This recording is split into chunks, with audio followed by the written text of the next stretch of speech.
Deo. That's it. I don't know why I'm crying. Oh no, that's the wrong. Oh, chat's there. Okay, let me just.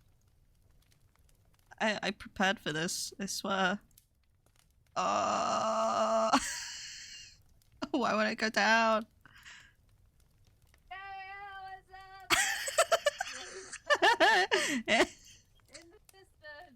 In the distance. It sounds like I'm you. looking for stuff. Oh my god. Oh, the things on the screen. That's good. We like that. If I. Why have I got a cowboy hat? You're in the distance. Yes. She's approaching your location.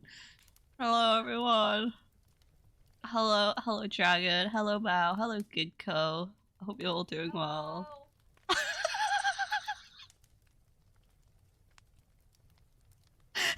With the fire background, fire noise in the background. Nothing's burning, I swear.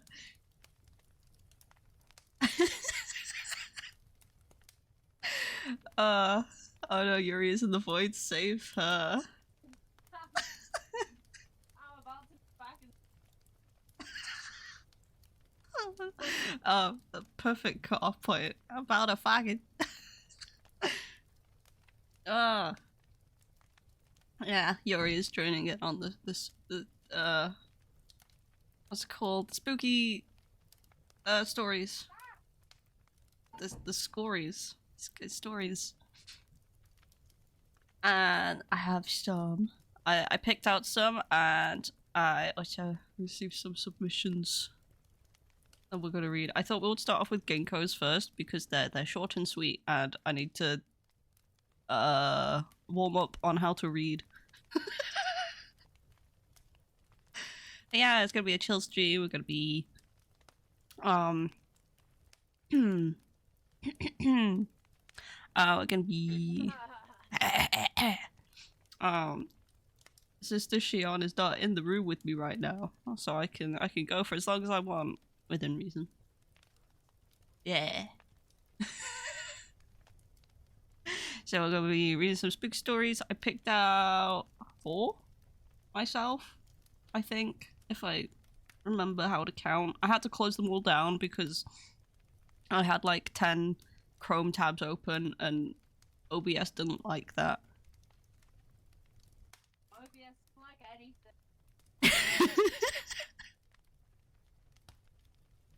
Yuri knows from experience that OBS does not like anything. It's the mouth slice lady, yeah! And I'm gonna butcher the pronunciation, I'm very sorry. Yeah, and yeah. Wait, what have I said? Yeah, spook stories, and then we're gonna watch, this thing. Oh wait, you can't see it. I mean, you can, it's just a black screen. Yeah, we're gonna watch Local 58. And then, if we have time, this thing that I think I mentioned. It's like Animal Crossing, but with the horrors of artificial intelligence. It wasn't made with AI, just the storyline includes AI. Is that spooky?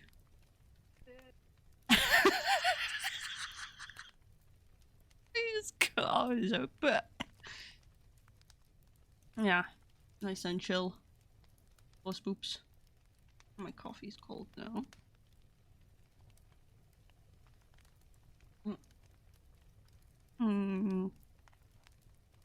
Also, this. The worst wardrobe ever.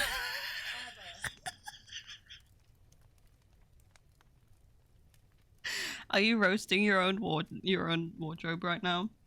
Yes, it's not even mine. It's whoever uses it.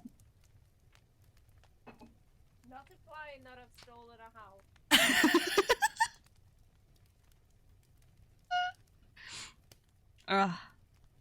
Alright, I think I should. Why is the text so small? Maybe if I highlight it. Oh, hold on, Raven's messaging me. He's having leftover Chinese food. Yeah, woo! Amazing, amazing information. He had it for breakfast as well. He's thriving. Ooh, the Kuchisake owner is a good one. Ah, I've just remembered something that I could read. Is it Bong Cheong Ghost? The one where you have to like scroll down and then it goes really loudly. Oh, I hate that. Okay, right. Yeah, if I highlight, I cannot highlight the text. What is this webpage? If I squint, or is wait, ah, I can just zoom in. Okay. Story number 1. Kuchisake Onna. Okay. The legend of Kuchisake Onna is one of Japan's most popular and frightening urban legends. Kuchisake Onna. Sorry. I forget how distant you are. Means mouth sake woman. Ah! The woman with the split mouth in Japanese. Oh, it means the woman with the split mouth in Japanese. What? Particle civilization plus.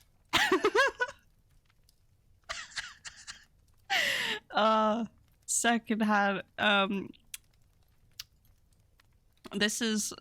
Oh man, I should have saved my last Halloween VOD and compared it to now and seen if my reading comprehension has improved. We'll do it. We'll do it next year. It It hasn't. hasn't. Yeah, it probably has. It probably has gotten worse. According to legend, it is a very beautiful woman. Hmm? Start going into that voice of that guy. Legend. This. I was thinking that like Burger King foot lettuce.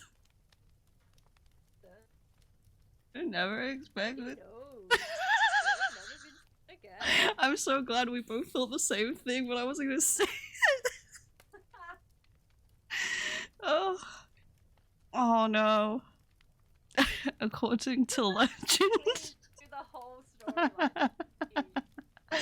It is a very beautiful woman who wears a surgical mask. She asks her victims, am I beautiful?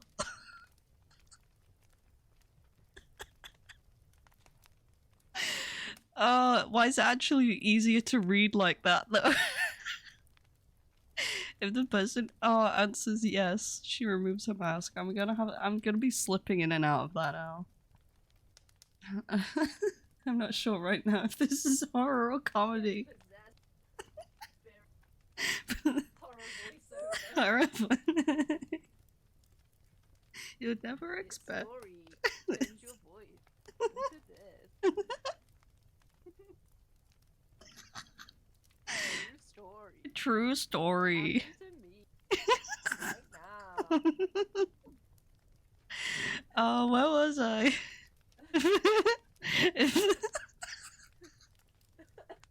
God, I'm having a drink.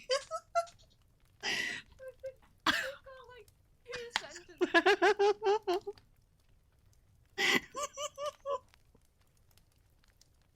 And it's at this moment. Oh, I can't even remember the quote. I can't even quote the funny.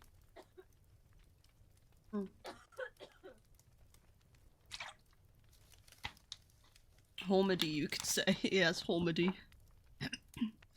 When the story is that scary, it gives you the giggles. If the person. Huh? Coping. Burping? Coping. Coping. Opium. If the person answers yes, she removed. I can't. Brandon. She removes her mask and reveals a mouth cut in two. She then asks, "And now I am still beautiful?" If the person answers no, they are immediately killed with scissors. It is a legend that dates back to the Edo period. It took place from 1603 to 1868. According to some versions, Kuchisake Onna was the wife of a Opius, what are you doing? Wife of a samurai who had been deceived and mutilated by her jealous husband. Other versions of the legend suggest that she committed can I say that? Suicide by cutting her mouth in two after being deceived. The legend of Kuchisake Onna saw a resurgence of interest in the 1970s as people began reporting sightings of the slit-mouthed woman throughout Japan. Some schools have even banned students from going out alone after dark for fear they might encounter Kuchisake Onna.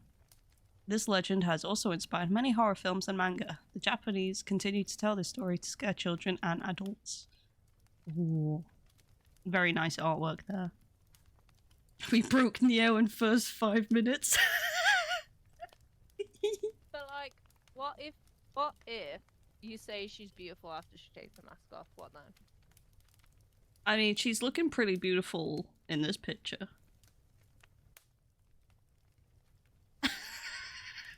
But like, it says like if you call her ugly, she'll kill you.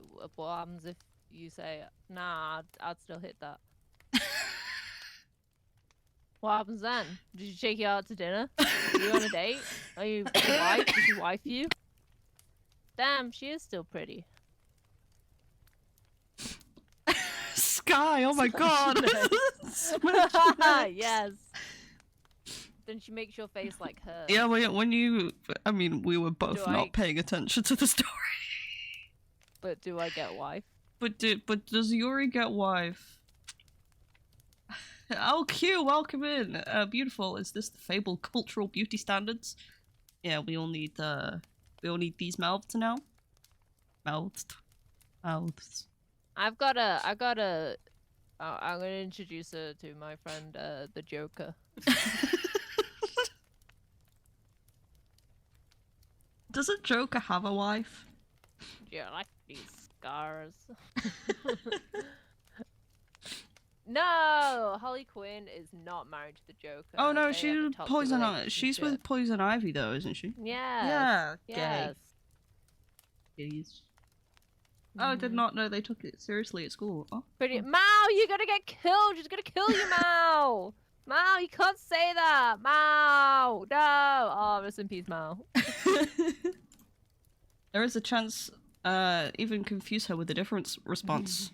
You just go, mid. I go, no.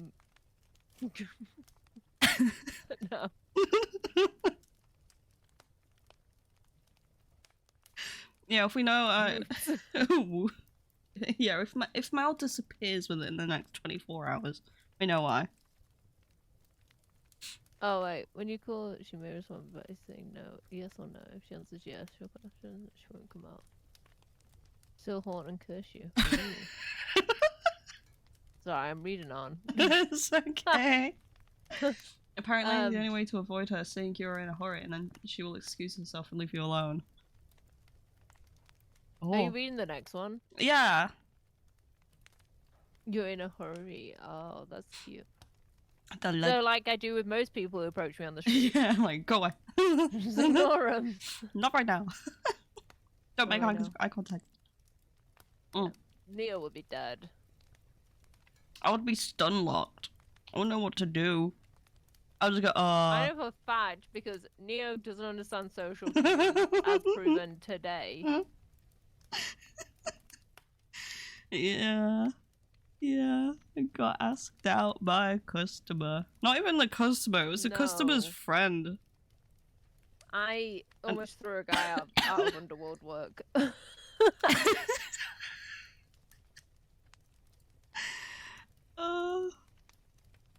I full on blanked. Inappropriate. They were being Yeah. They were being really inappropriate. You Mm. didn't even hear what they were saying, even though they were right in front of you.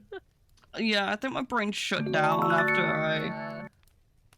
was The like, real horror is men. yeah, I'm not gonna listen to this. And then Yuri messaged me like, "This is what they said." I'm like, "Oh, now I know why." Yeah. Now I know why you It's wanted when to they kick them asked out. you how old you were, and then I just snapped and went, inappropriate, get out. Go I away. was like, if you're gonna be like that, get out. I was like, that's not appropriate. If you're gonna do that, you can get out. It's not the first time I've told people to get out after they've tried to hit on a colleague. So Yeah, I think it because it was the first time it happened to me. I'm like, whoa. yeah, no. What do I was do? like, absolutely not. What goes on in this underworld with people? People are weird. Assholes.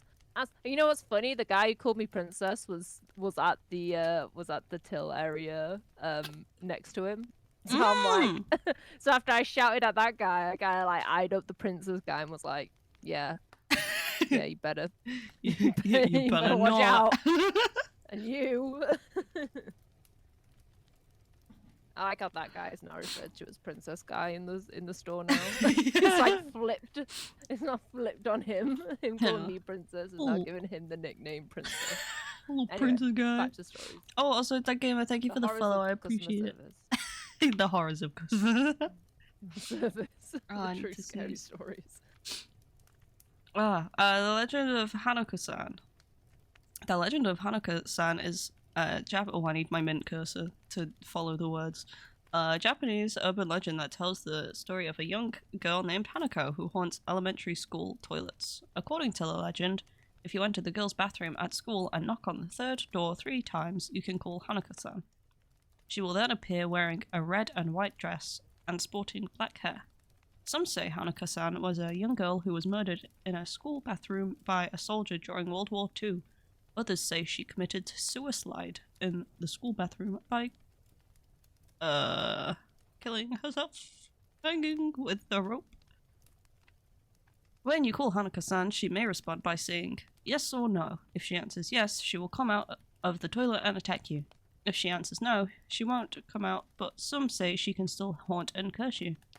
Many Japanese children believe in this urban legend and are afraid to enter the school bathroom. Some parents and teachers have even tried to dispel the legend to prevent children from being frightened. However, the legend continues to be passed down. I found it! From generation to generation, it has become a part of Japanese popular culture. The belt? You found the belt? Yeah, I found the belt! I'm sorry, this whole time I was looking for my Batgirl belt for a party we're going to tomorrow. I found it. Whilst I was looking for something else. Anyway, sorry, carry on. I have a story to tell after you're done with this story, though. It relates to this story you're telling. So. Oh, the Tsuchinoko? The like bathroom. Are you finishing the bathroom story? Yeah. You finished. Okay. So when I was in first school, we had something similar, but with Bloody Mary. Oh yeah. Yeah. So it was the whole like saying Bloody Mary and the like mirror and stuff. And it got so bad to a point where they just got rid of all the history books that mentioned Mary Queen of Scots. Oh. Because that's who like Bloody Mary was supposed to be. Oh. Yeah. If you... People used to write people used to write BM in the mud and stuff. And oh. BM, and they'll be like, she's been here. She's written initials in the mud. So just summon her. Yeah. Don't summon her. Easy. If you know what means princess outside, she have bitch inside. That dude's a bitch. Yes, for sure.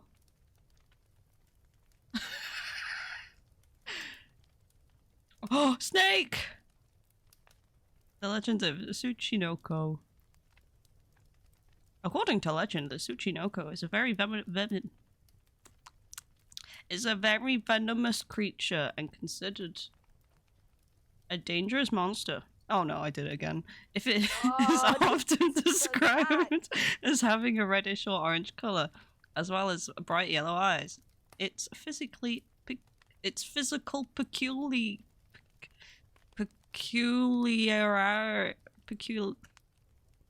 What are we reading? Peculiarity. Thank you. It is its ability to inflate so that it becomes wider than its normal length.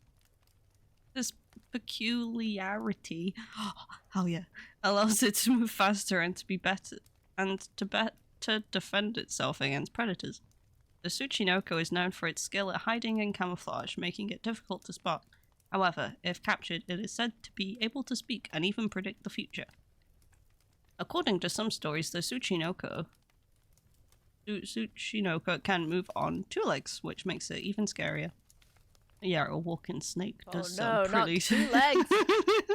Imagine walking on 2 legs. On 2 legs. The legend of Tsuchinoko is very popular in Japan, particularly in the Kansai region, where it is often associated with local culture. It is sometimes considered a mystical creature that brings good fortune to those who capture one. However, those who harm or kill a Tsuchinoko may suffer a curse. Due to its unique appearance and rarity, the Tsuchinoko has become a prime target for monster hunters and cryptozoology researchers. I know what that means. Although there is no concrete proof of the existence of the Tsuchinoko, this has not stopped many researchers and explorers from attempting to capture this legendary creature. It's just a little guy! Tsuchinoko is the inspiration for Dunsparce, they say. Yeah, I can see it. Eee, he's so cute. That's a thick snake. It's a thick boy. Oh, I know this one. Tiki Tiki. The Legend of Tiki Tiki. The Legend of Tiki Tiki. Oh god, I smacked my microphone. Sorry. No! It's okay. Are you okay? Is the microphone okay? Oh god. Ugh. Oh no. Yes, Banky, go. Tiki Tiki is a very popular story in Japan. According to legend, a young girl named Kashima Reiko was cut in half by a train while trying to pick up her cell phone from the tracks. After her death, she was transformed into a vengeful spirit called Tiki Tiki. Kashima Reiko's spirit appears as a woman who crawls on her arms, using her hands to pull her mutilated body behind her. She is usually depicted as wearing a schoolgirl skirt and a surgical mask over her face. Tiki Tiki wanders the streets late at night and preys on those in... I think this is meant to say her path. In her path. It is said that if she catches you, she will cut you in half like she was. Rumors claim that if you hear the sound of her nails scraping the ground behind you, it is already too late, and she is already on your heels. There are... I'm glad I don't live in Japan now. Y'all got creepy stuff. It's so spoopy. There are different versions of this urban legend, but all of them have in common that it is extremely difficult to escape from Tiki Tiki. Japanese have created films and manga about this legend, which has become one of the country's most famous horror stories. Ooh, this one sounds called The Legend of the Elevator to Hell. Do you have an elevator? Ooh, that's what I ride. No, actually, there isn't an elevator because this is hell. So they only have stairs. Or a big slide, but the slide is, you get friction burn, so it's not that great. Ouchie. Oh, let me unplug this. Oh. The legend of the elevator to hell is one of the most popular urban legends in Japan. According to this legend, and all of them are the most scary. But Ghost Front Japan could do a vacation in the UK, Yuri. Oh, Ghost from Japan. No, they can't cross water. They can't? Ghosts can't cross water. They can just float, can't they? They can't. Or is that vampire? What can't cross? One of them can't cross running water. I think that's vampires.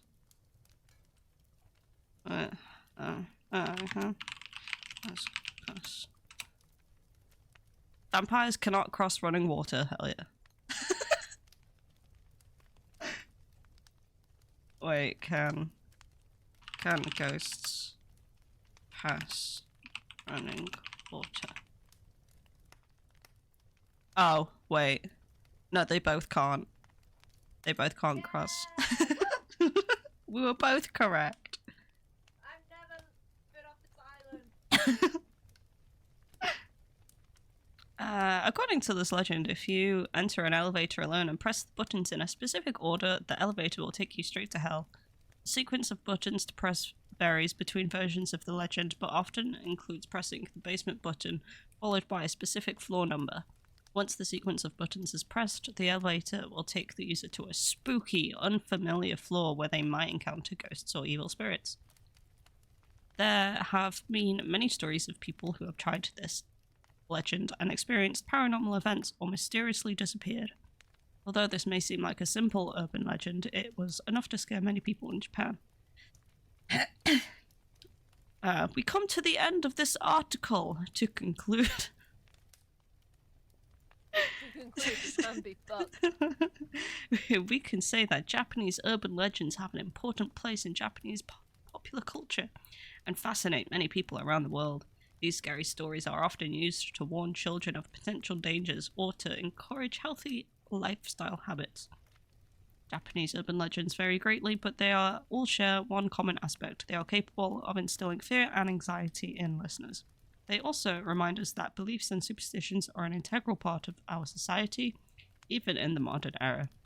If you have the opportunity to visit Japan, you may be able to hear stories of local urban legends firsthand.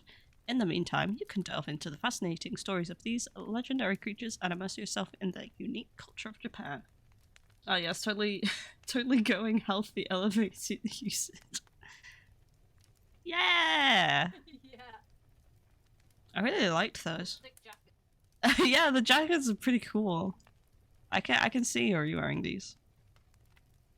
Maybe more of the red one. Dude, You have a what? I have a green and white. Yeah! On it. Sukichi. Yamaguchi. Nice. Thank you for submitting those, Ginkgo. That was a nice little introductory. What was the other one? What was the other submission? This, I believe it was Reddit. Don't fail me now. There we go. I've had this Batgirl costume since I was 7, and it still fits me. Oh, that's the backup, man. Why didn't I think of that? I'm impressed. Oh, it still fits. Sort of. We cut the trousers off and stitch a skirt on. But yeah, kind of. What does Bear Grylls say? Overcome. Adapt. Wait. Survive. Yeah. Okay, so this next one was shared by Dragon. It's called Parasite. I zoom in more. There we go. That's the big letters we like. I'm gonna have a drink. Improvise, adapt, overcome. Thank you, Mel. Yuri is a bad tea girl. A bad tea girl. Oh. Lemon juice, good.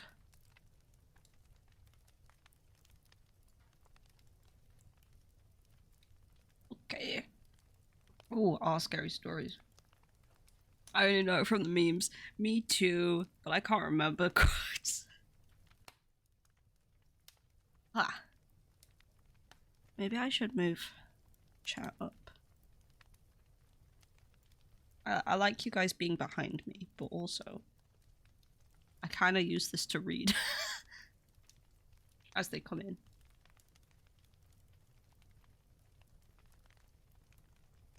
Also, this was submitted 4 days ago on the r/scary stories subreddit. The other stories I've picked are from r/no sleep, but it was so hard to pick out short ones because they're all long or they're series. I did want to read the Left Right Game, but that's like 7 parts, and the podcast I listened to, it took them like over 5 hours to read all the parts. Let's see. Okay. Parasite. Okay. Let's see. I never used to be like this. My name's Alex, and if I'm being honest, I've never been one of those guys people would call the life of the party. Oh, this is already hitting close to home. I wasn't great at making friends. I'll be right back. I'll be listening, but I'll run.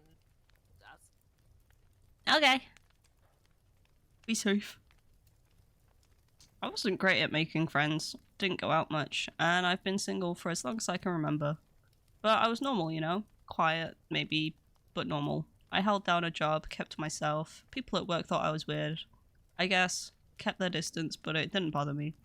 I like being on my own. I didn't need anyone. But lately, something's been happening. Something I can't explain, and I'm starting to wonder if being alone is the reason why. If maybe being by myself all the time, living in this tiny apartment with no one to talk to, has messed with my head. No one's visited me in months. My phone doesn't buzz anymore. People have stopped trying. I used to make excuses for it, saying that I liked the quiet, but now I'm not so sure. Maybe it's the isolation, or maybe it's something else. That's when the itching started.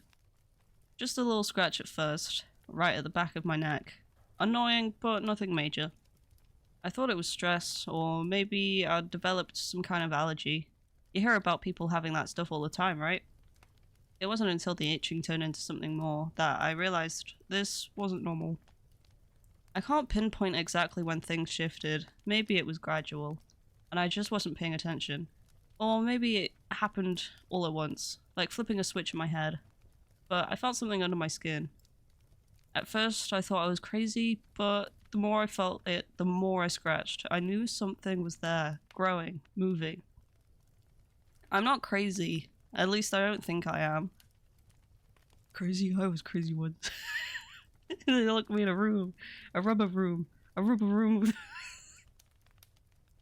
It's hard to explain to anyone who doesn't know what it's like to feel your own body turning against you. To feel something alive under your skin. Damn, me too. To yeah, me too, Mao.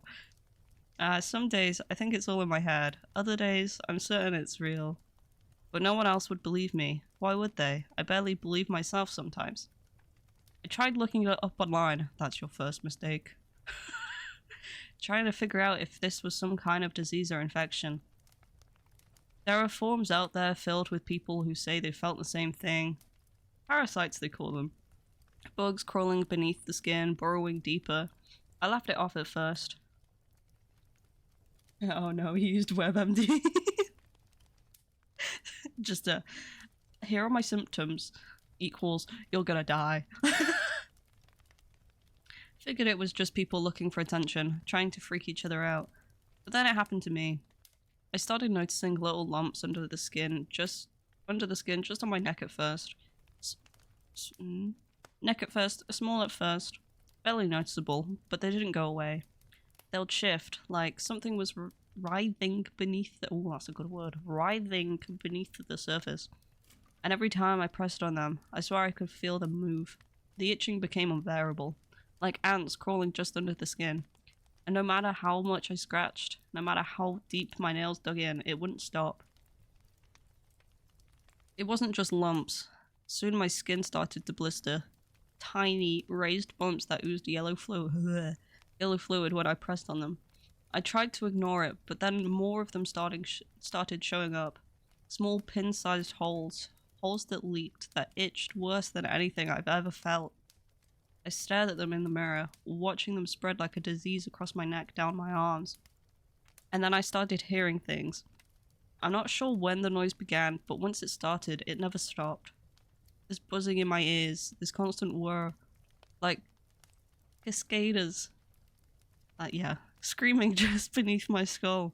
It started as a low hum, like distant machinery. But but every day it got louder. Louder until it was all I could hear. It's like their wings are brushing the inside of my brain, rattling my thoughts, eating away at my sanity. I thought maybe it was tinnitus, but this isn't like any ringing I've heard before. It feels alive, almost like they're inside me. That's when the hives spread. Tiny clusters of holes dotting my skin like the surface of a hive, oozing that same thick yellow pus. I just have the image of Yuri just wherever she is right now, be like, what the fuck? Oh, I'm here. Oh, hello! Hey, you. Ew, it sounds like me every day. Oh no. I would press on them, desperate to squeeze whatever was inside out, but nothing came except more blood, more pain. I started seeing movement in the holes, little black specks writhing inside. This is like my worst nightmare. This is like my whole, if a bug gets inside of me, it's gonna have babies and use me as a, oh no, feeding ground. A nest. I mean, there's like loads of little insects in your eyebrows.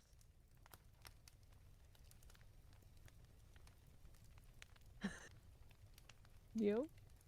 What? Did you not hear what I said? No, I did. Oh, okay. Wait, what do you mean? What do you mean? What do you mean there's tiny bugs in my eyebrows? There are like tiny mites in your eyebrows.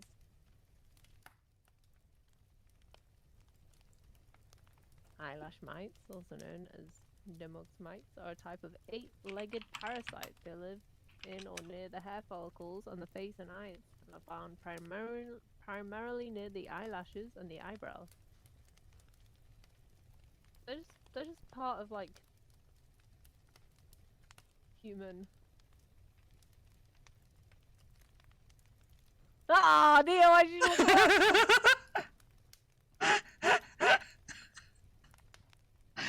Oh no, I hate it. I hate it. I thought you were gaslighting me. I thought you were joking. No, it was on Brooklyn Nine-Nine. I think that's where I learned it. Oh, there are loads all over your skin technically, not just your eyebrow. No.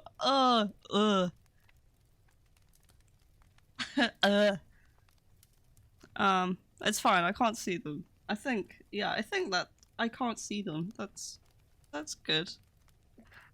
If I saw them, it would be more like, scary. Not my eyebrows. Not my my eyebrows are bug free. They're built different.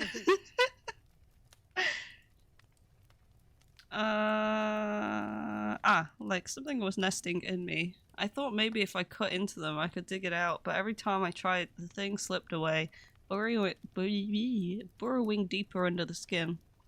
I know how this— oh no, Neil, we'll get paranoid. I'm already paranoid. I know how this sounds, believe me, I do, but I'm not making this up. This is real, I can feel it. But some nights when I lie there, staring at the ceiling, the buzzing's so loud I can barely hear my own thoughts. I wonder if maybe I'm losing it. If maybe it's all in my head. Maybe the isolation, the silence, the constant being alone with no one to talk to. Maybe it's all catching up with me. But then I feel them again. Those little legs crawling through my veins, burrowing into my muscles. And I know it's not just in my mind. How could it be? I see the holes. I feel them. I tried burning them out. Maybe it was stupid, but I thought the heat would drive the thing out. I held a lighter to my arm, letting the flame scorch the skin, watching as the blistering flesh blackened and peeled away. The pain was unbearable, but the noise, the sound of the buzzing, it got quieter, just for a second. But when the burns healed, the holes came back. They always come back. I can't sleep. I can't eat. Every part of my body feels infested, like I'm rotting from the inside out. I've even started to smell it now. This sweet, rotting scent coming off my skin. The buzzing is louder than— why hasn't my guy seen a doctor? Honestly, me though. The Underworld manager was also like, I would rather die than call the doctors. True, some part of me would be scared that they'll yell at me. It's like the dentist. I'm scared of going to the dentist. Oh, same. Also, like with my, I'm like using like 7 years out of date inhalers.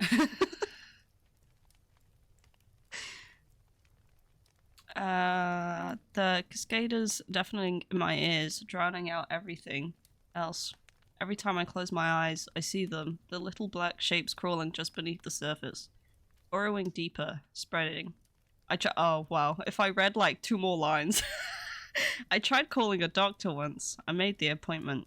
Stood in front of the mirror, practicing what I was going to say. But when the day came, I couldn't bring myself to go. What would I even tell them? There's something growing inside me. They'll lock me up, throw me in a padded room, give me pills and tell me I'm hallucinating. Maybe they'll be right, but what if they're not? I can't tell anyone. Whether it's real or not, it's eating me alive. Ooh. I thought maybe I could cut it out. I took a paring knife.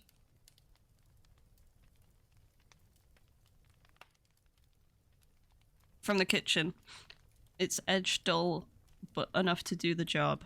I started small, just pressing the blade against one of the clusters of holes on my forearm. The flesh was raw and soft, pus oozing from the tiny pits. My hands trembled as I pushed the blade into the skin just a little, just enough to break the surface.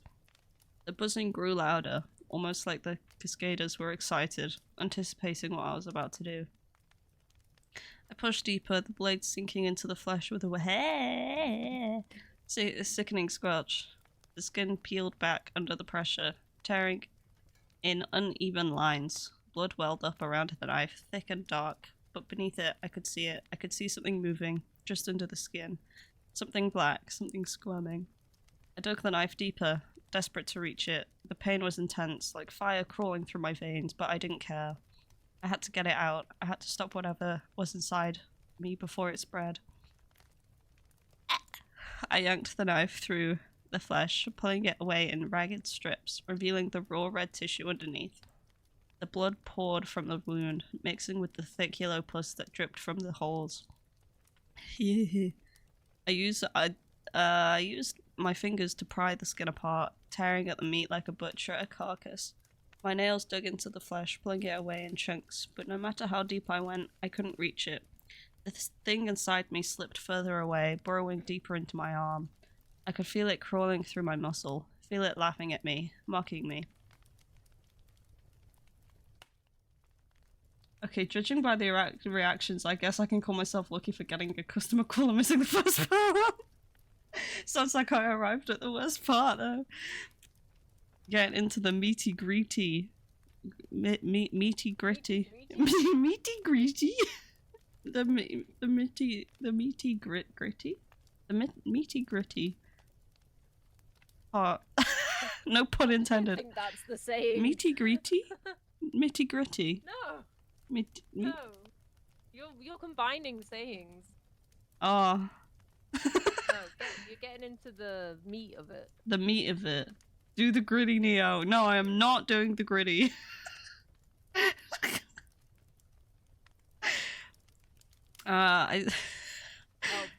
Bit grit. Oh, Bit grit? It's there. Nitty gritty. Nitty gritty. Nitty gritty. Meaty. Nitty gritty. The nitty gritty. I like yours more. The meat of it. We're getting into the meat of it. No pun intended. Meat of it is also a saying. Or the thick of it. The thick of it. Extreme thick of it. By No.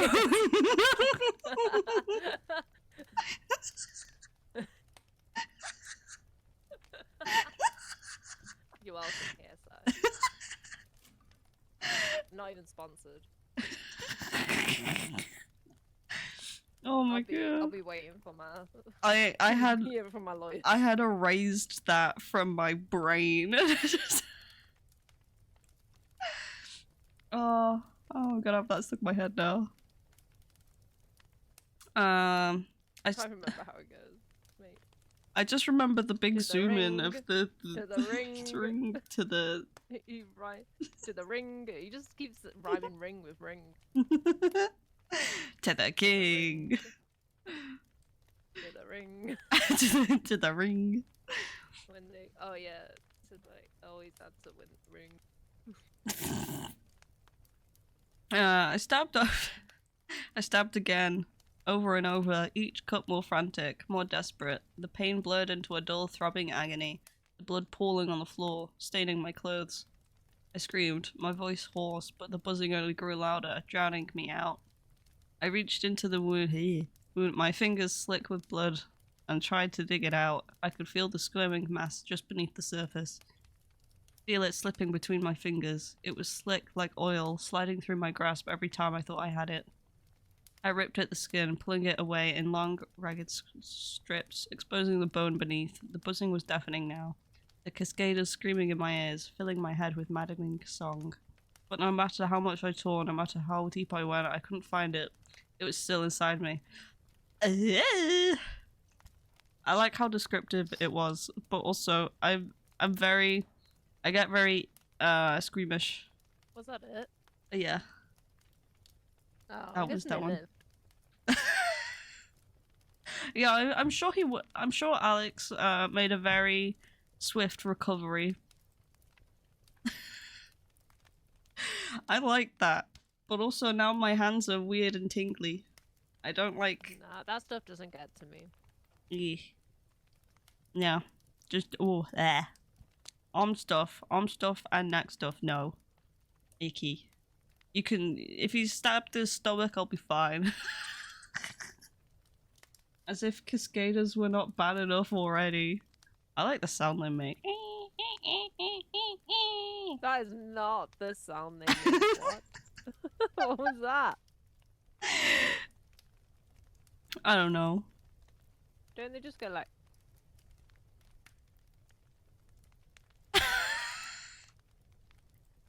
All I got was silence. Exactly. Ah, thank you, Dragon, for the submission. That was cool. I like that. Yeah. Very descriptive. This was so freaky. It was so freaky. Cyber rainy. Okay.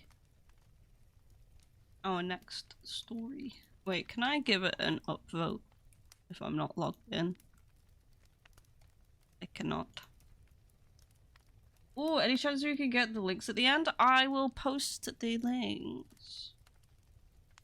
I do. Do we have a... I do. I've had to burn one of my Reddit accounts because Rachel posted a video that actually got like that actually went a bit viral. Oh. And it was her like failing in a game, and I commented being like, "This is why girls shouldn't play video games." And I got absolutely bombarded. And I got so many. I had like name, you know, it has like karma. I had like such bad karma. Let me, if I post up. She even commented to be like, as if like we were alluding. I was like, because I was like, no, she's my favorite gamer. She like we alluded to us like knowing each other, and people still were like, "This is why you shouldn't be on the internet." Such a troll. No, let me see if I can find it. I want to read it up. Okay, I'm gonna make the post. It's gonna be posted in the Discord under the recommendations channel. Dragon's submission. We get the link for that.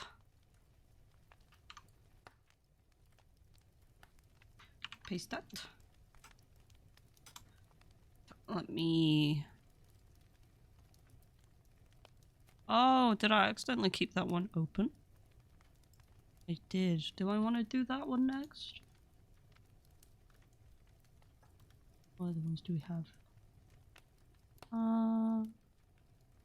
Let's do this one first. Can I... There we go. And then, okay, so we got... My son won't take off his Halloween costume. I picked this one purely because of the title. Because it's Halloween tomorrow, if you didn't know. Oh. Yeah, clap, clap. Clap, clap, clap, clap, clap. I can't physically clap, so I will clap, like, clap, clap. I don't have a drink. Okay, I found the comments. Oh. So I said this is why girls shouldn't play video games, and someone replied with, "This is why sexist boorish people should not be allowed on the internet." And someone said, "This is why you shouldn't be on the internet." And I put, "She's actually my favorite Zelda content creator." And then somebody went on a really weird tangent, and both me and Rachel replied with, "You okay, hon?" It was.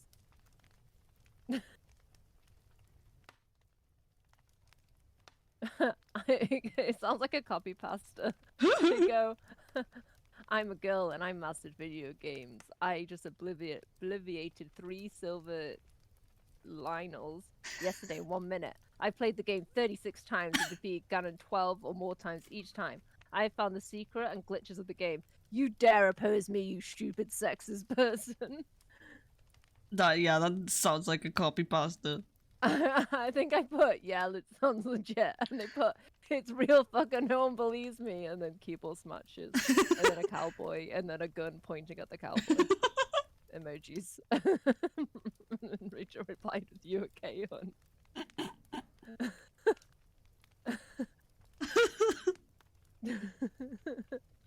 Anyway, but yeah, I had to abandon that Reddit account because I got really bad comments. I didn't know her post was gonna go viral. I was just like, I thought it was just, you know, It'll be an inside just joke. gonna exist. Yeah. Totally. Okay, so, for the record, I don't have a son. I'm just reading this person who has a son. That we know of. That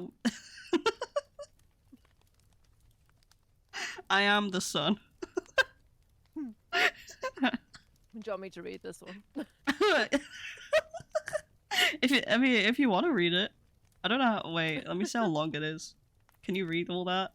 I can read it on the stream. Unless you want to stream it to me on Discord. It's not that long. Okay, I was just seeing if I needed to read any of the sun bits, but I don't think there's any sun bits. You can do the sun. I think there are some bits. You can do the sun parts. Okay, Father's gonna read this now. You're the baby. You're the Teletubby baby. Father's gonna read this. Stand behind me, kitten. Watch Daddy read this story. Stand behind me, kitten.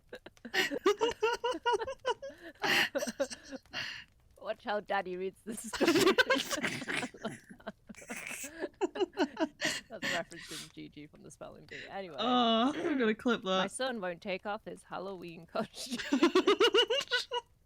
Being poor is tough, but it hits especially hard during the holidays.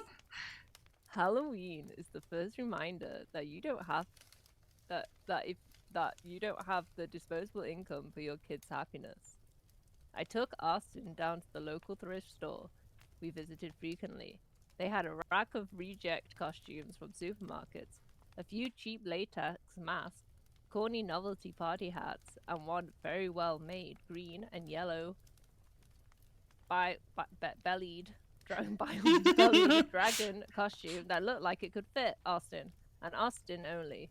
This costume was made for me. Sitting alone next to This costume a gold bag full of hockey sticks. You I just know have where me this is for going. real. It was painstakingly detailed. It had scales that actually shimmered, interlocked in tiny emerald shields, each with their own special symbol. Hard like crystal, lighter than glass or even plastic. It was cute enough to make adults smile and remarkable enough to finally make my poor son the envy of all the rich kids at school. My son jumped... If this ends with him turning into a dragon, this isn't a horror story. This is a My son jumped into it without waiting. I appreciated the workmanship on the rubber-soled feet, individual fingers with claws and lifelike tail and jaw. No stitches, no tags, custom handmade. Austin took the head of the dragon and slid it over his own, his bright smile eclipsed by the black mesh inside the dragon mouth.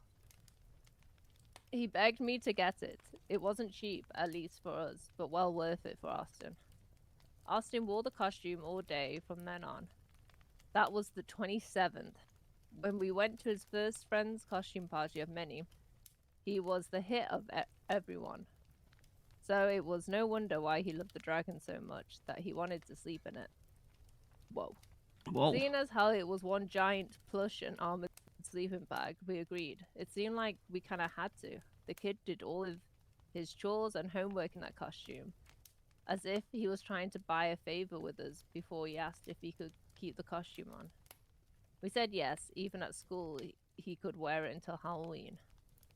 Austin's school is very open-minded. The students loved the costume as much as everyone else. Even the teacher was fine with letting Austin keep it on during school hours.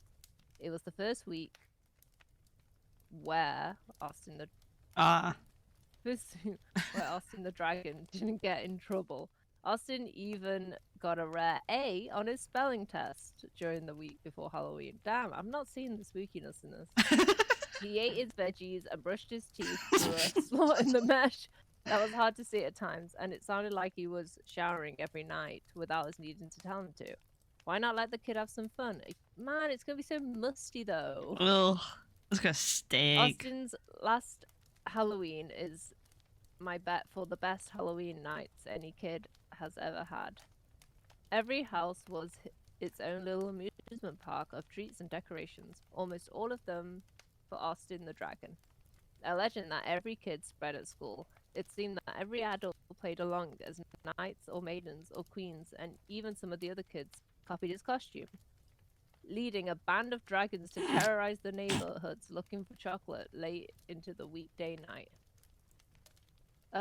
What we feared would happen came true on the 1st of November. Austin refused to get out of the costume. He was never a shrieker or a kicker before, but he was when my wife or I tried to unzip the back or reach for the head of the dragon. After an hour arguing and tears, we finally caved and sent our kid out to school looking like a fool. The scary life. The scary life. When my wife My wife.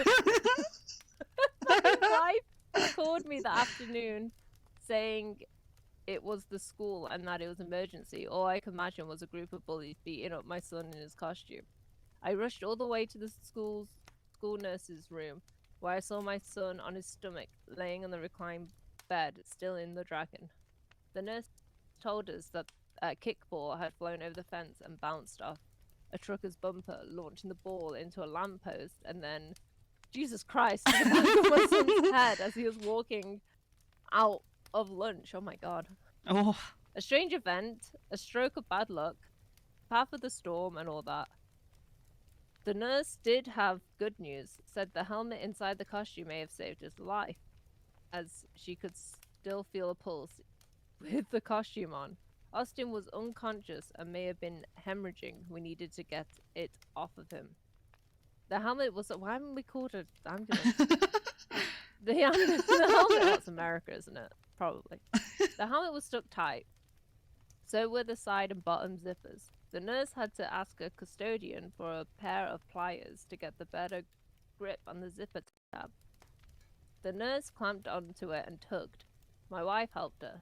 I should have left it alone, but I helped the two of them. With all three of us straining, the zipper peeled down, slowly like an embedded knife drawing through a torso, with a sound that reminded me of wet wood splitting. The space above the zipper opened to deep crimson gash, flashing bones, muscles, and organs.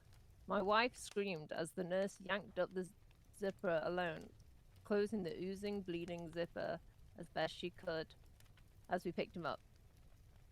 We followed our son to the facility school van. /emergency ambulance to the nearest ER and waited until dark, until 2 women and 2 men entered our son's ER wearing medical scrubs. medical. That were medical, extra medical, that were bright white, while the others wore powder green. They each carried an off-official kind of walk, kind of a march with matching bright blue-soled nurses' shoes. They looked odd, like actors in a play. But as out of place as they seemed, this new crew gave my wife and I new hope. 10 minutes later, 2 of them walked out, one carrying the costume of the dragon, the other the head. One said to the other, just a little more time, and his meal would have been done. Shame. Still, I can't believe they let one of us get all the way to the thrift. Huh? What? One of us get all the way to the thrift store. As they walked off down the hall, ignoring us, my wife followed them while I waited by the door for the other 2. When the 3 of them left, a man exited the ER in a hurry. The last woman spoke in a strange accent to the man that left, like she learned English from a speech bot. You can't do that here. The man's voice was quick and sleek. Rules don't apply here, man-eater. This is just the cattle pen.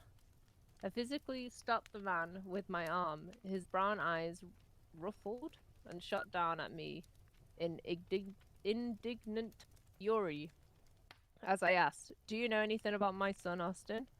Why would I know anything about your son? The doctor wore one of those medical reflective discs on his head, and a stethoscope that belonged on a TV set. His mask hid everything but those angry eyes. He smelled like gasoline made out of limes. What the fuck does that mean? Oh, he smelled, not smiled. I asked him what he was doing in the VR with that group and who he was. Do you think I wear this mask just to advertise who I am? He broke contact with my hand and walked out of sight. I was so pissed I almost followed him before my wife, running, came back to me, breathless. She said those doctors stole the costume by walking out of the hospital, getting into a parked car and driving away. It's alright. What the fuck? My ad block. Ooh, scary pop-up.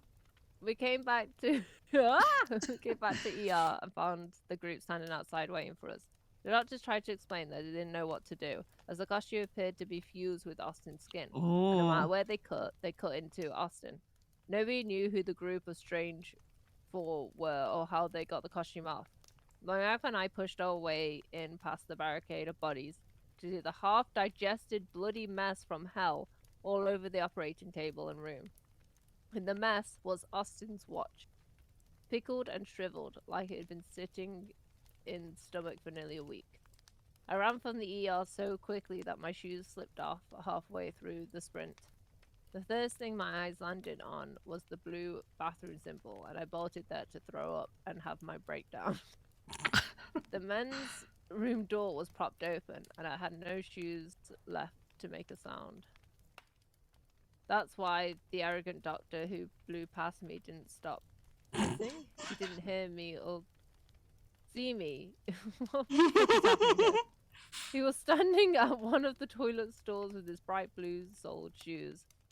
At one of the standing half in and out between an open door, the front of his head out of view.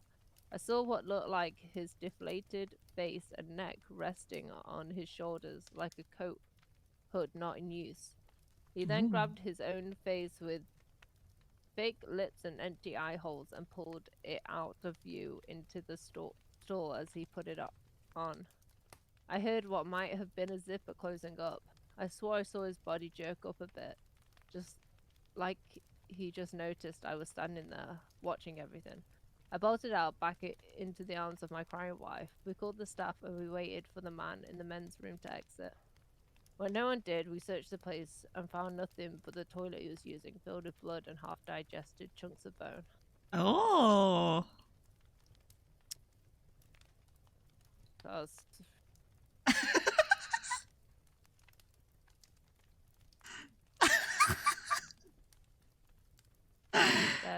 that Wow. skinwalkers?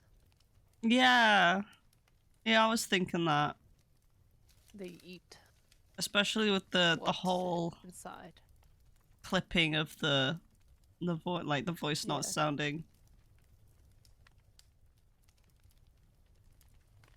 Oh. Bless you. Bless you.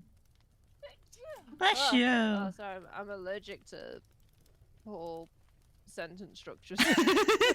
It started to lose me a little bit at the end. Yeah. Just the repetition of The run-on sentences. and the stall and in the Scary stall. pieces.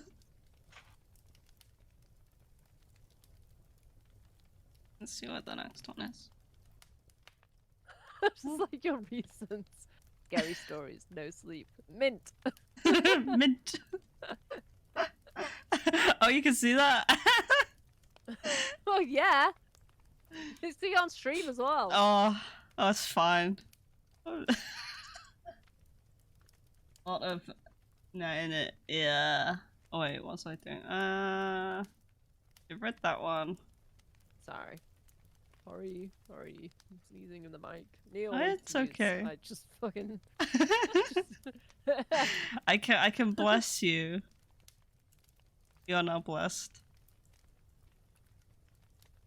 And then I need to go refill my lemon water, because my throat's starting to hurt. You didn't even read that last one. I mean I was You could have waiting. gone whilst I was reading that. Yeah, but I wanted to listen to it and like Oh yeah, I was like, laugh. you just scroll. Yeah. Waha. Okay. I'll be 2 secs. No one die. Oh, no, don't leave. Ah! Wait, do I keep? No, I'll keep my headset on. I'll Oh, do a no. Yuri. Okay, bye. Is he gone? I'm gonna assume he's gone. I'm listening to Kiara's stream in the background. She's playing Little Goody Two Shoes, which is the game I played ages ago. Oh, she's got the thing. Anyway, how's chat?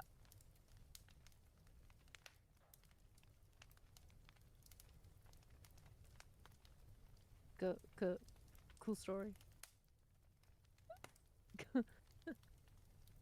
I'm doing good. Thanks for asking. Chat. I forgot how to speak to myself. And you never get. You please come back. I forgot how to stream on my own.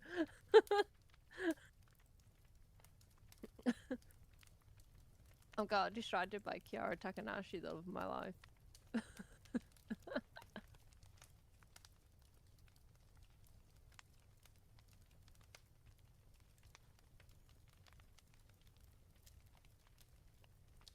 Shall we just read this without him?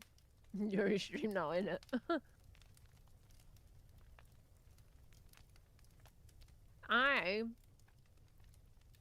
Sometimes silence can be loud. Oh, too right. Unfortunately, well, fortunately for me, the thoughts in my head never cease. The voices, they never stop. He's got 12 hours of relaxing music playing. Oh, is it relaxing fire? What's the relaxing? Why is it relaxed? How is it relaxing? Yeah, I'm just gonna tell you everything that's going on in Kiara's stream. Okay. No, it's fire. Oh wait, where did Oh. Yuri go? Ah! It's back. Never mind. Wait, why are you streaming? I accidentally went to the ending soon. Oh. And, and he never came back. You're streaming out It's in like it. my stream deck died at the end of the other stream and I couldn't leave. Sometimes silence can be Oh, loud I too. extra. I turned my volume down so I could just barely make out what you were saying. I heard Kiara Takanashi and help Neo. I forgot how to talk on stream. And I was just she's doing the runny bit, chasey bit in Little Goody Two Shoes. Oh, Let's see, how long? Nice. Oh, she's nailed that. I got a drink and forgot to drink. Very smart. Very Oh, I just got dunked on! God, she just dunked on me! Wait, what'd you do? I said that bit where she's getting chased. I was like, oh, in Real Goody Two Shoes, the bit you get chased in, and that took me like a few tries. So I commented, be like, this took me a few tries, and she was like, that took you a few tries? Haha, that was first try for me. I was like, wow, okay, fuck me then. Okay. Oh, wait, let me get this link ready for the Discord. I saw something on the evening news that I can't explain. Also, thank you for reading the last story, Yuri. You really sold the father and your apparent wife. Oh no, pop up, go away. Okay. I saw something on the evening news that I can't explain. There's a speech in this one. There's characters talking. Do you want to be a character? Excuse me. Who we got? So we got Jess, and we have. No, we got someone talking to Jess. Oh. Oh, I think. No, I think it's just the one. Oh. Oh, there's 3. Wait. 1. Well, just you read. You Yeah. be the main person, and if anybody else speaks, I'll speak. Okay. Nah, she just died. Get dunked. Okay. My work friends and I were out at our favourite pub last night. Not a really fancy place, but you know, cheap beer and close enough to home that I don't have to drive. The night started out normally enough. The 4 of us crammed into a small table off in the corner, mostly talking, shopping, shitting on our boss. Being this was the middle of the night, the week. Wow, my readings. Week. There weren't too many other people around. Maybe around 8 or 9 others in the whole place. Everybody just kind of keeping to themselves. Sort of people you'd expect to see in a pub on a Wednesday. Anyway, from where I'm sitting, I have a pretty good view of the TV behind the bar. Jessie, the bartender, is kind of lazily flipping through channels and passes by our local news channel. There's a brief burst of orange and red on the screen, which I register as the fire happening somewhere, which then disappears as Jessie switches over to the next channel. Something about the image looks oddly familiar though.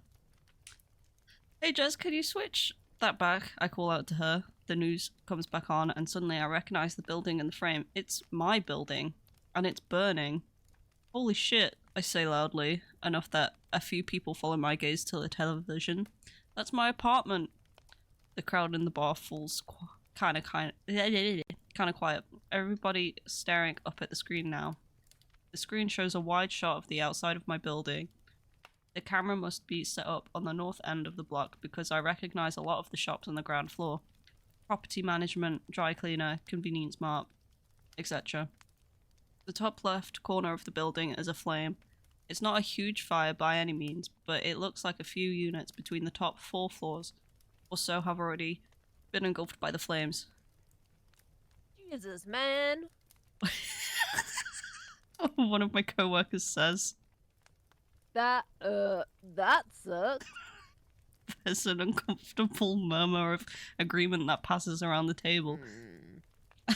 I mean, I don't blame them. I wouldn't know what to say in this situation either. Yup, I agree. Just as awkwardly. Thankfully, my apartment is only about halfway up and located on the west of the building. I cross my fingers, hoping my stuff will be okay.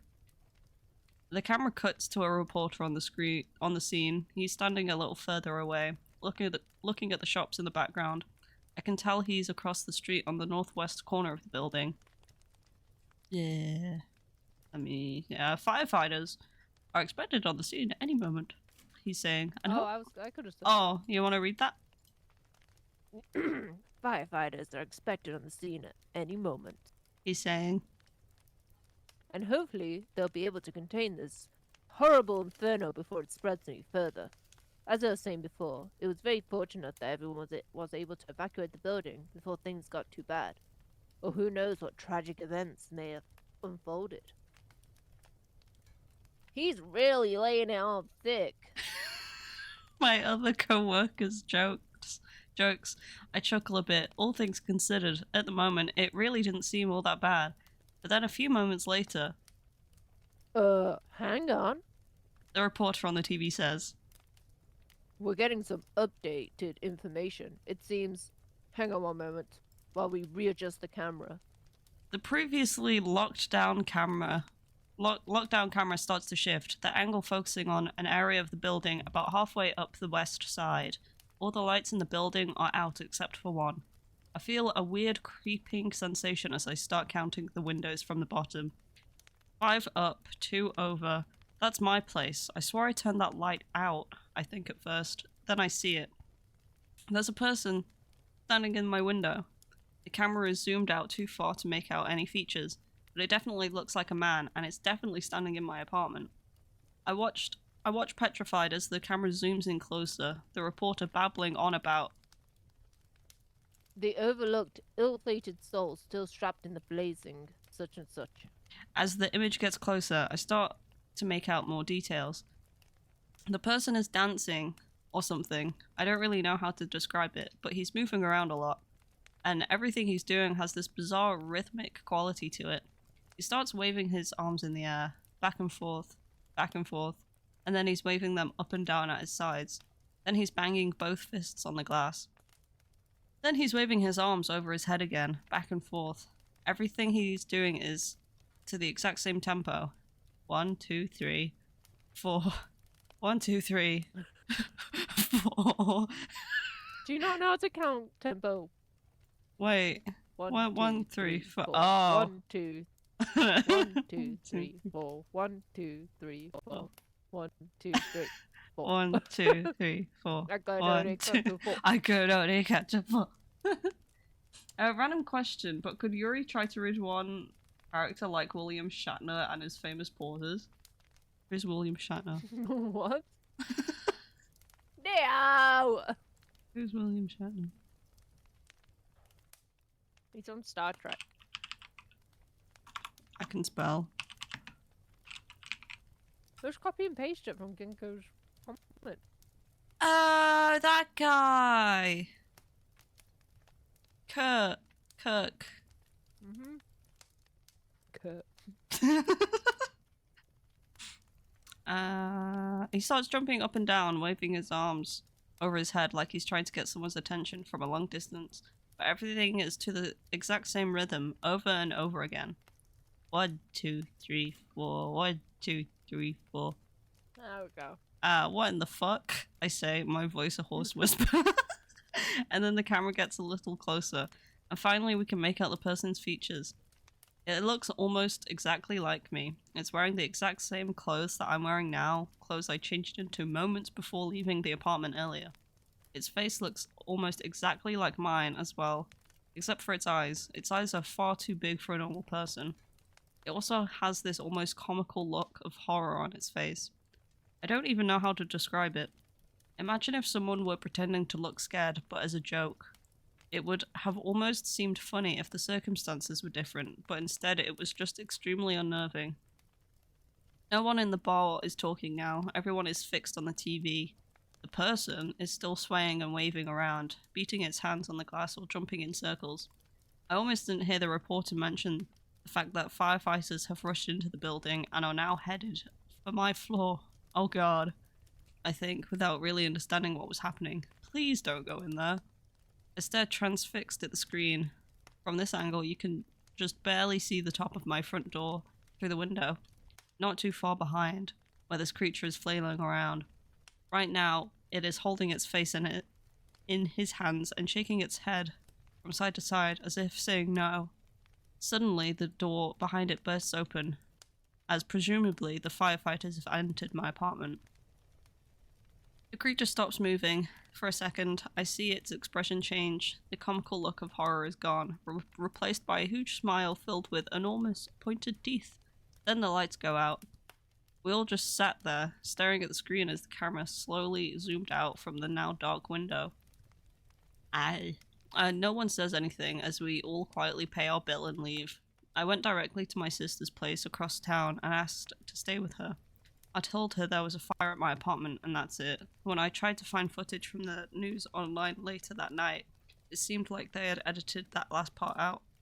I don't know if any of you on this subreddit know what that thing was, but I hope they didn't put out that fire. I hope they let the whole fucking place burn to the ground. Ooh. Another body snatcher, mayhaps? Yeah. Well, he did a WoW commercial too. This story made me stressy. A 6-pack of Reese's Fast Brex. What? Oh, wait, I'm not gonna read that.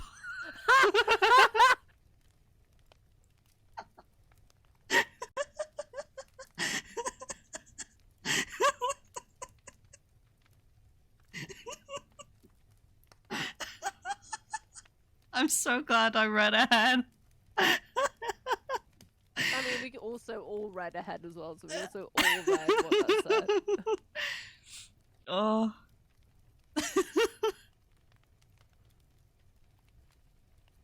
That doesn't make sense. I don't know, but it has very Junji Ito feel to it.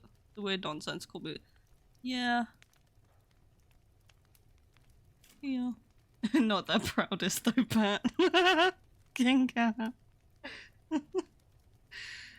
I accidentally picked a fire-related one, so that's quite fitting. Okay. Fire, fire, light the fire. And then I think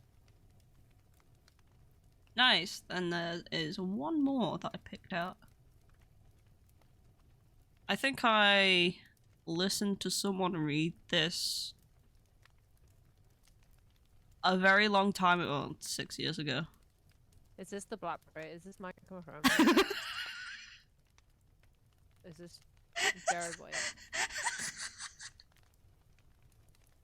Someone needs to edit that. Young boy. My father. When I lived in Arizona. For the past 15 years of my life. But I had a very different life before that. I used to live in a small town. Small town. Nowhere. Couldn't even tell you what side of the country is on. Anymore.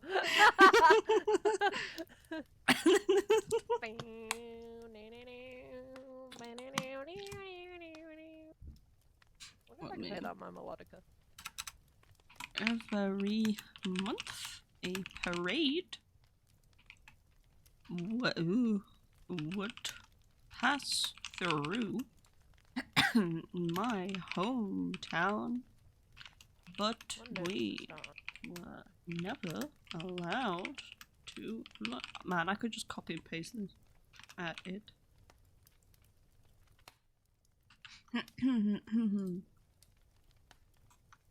Oh, maybe I should bold the titles. Whoop. Whoop. Whoop. Whoop. Whoop.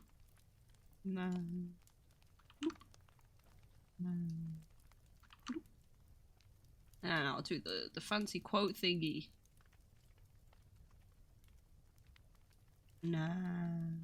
Which one was it? That one? Yeah.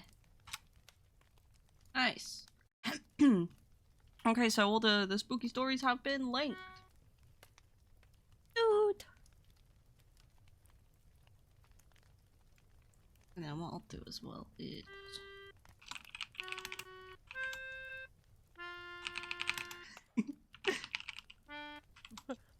It just doesn't sound right.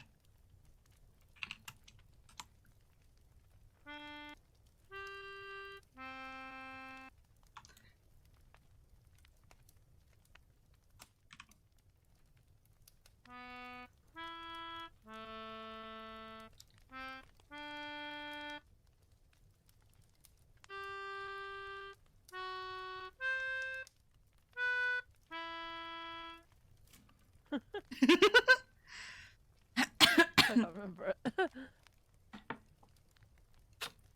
It's recognizable though.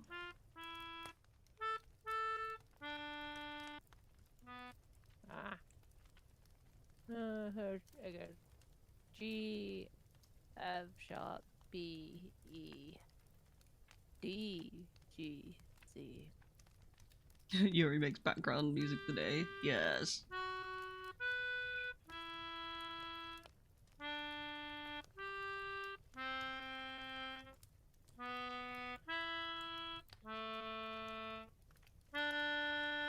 There we go. Ooh. Claps for Yuri. Surprise karaoke stream. I Surprise. was just having an instrument I could just pick up and just like, can I play that? I'm so happy. Like Discord picked that up for a change.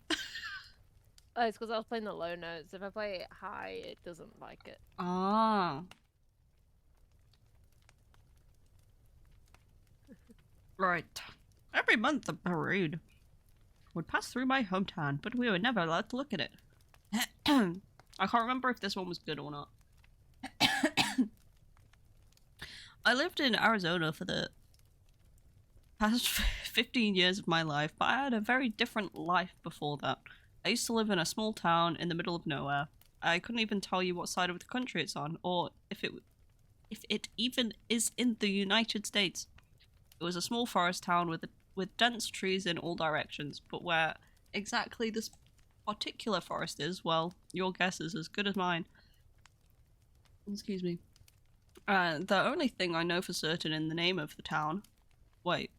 The only thing I know for certain is the name of the town. With Machine Singer. Mal. With Mal as singer. Point Pine. I lived in Point Pine for the first 10 years. Oh my god, stop burping me. For the first 10 years of my life before we moved the summer after my 10th birthday. Once we left, my parents never spoke of it again. In fact, they acted as if it never even existed, and to them, I guess it didn't. I don't really blame them either. I caught on pretty quickly and realized that they were trying their hardest to forget the memory of Point Pine. Whenever kids at school asked me where I was from, I simply told them I was from a small town that they had never heard of. I also learned early on that any questions about Point Pine would be met with punishments. A few months after we moved to Arizona, my oldest sister, Felicity, had a school project about family history. She did it on our life in Point Pine and wrote about some of the things she remembered from there. Thank you for liking my tweet, Yuri.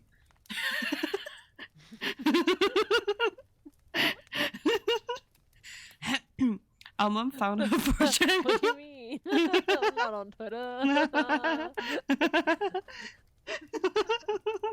I had a moment though. I forgot I was on.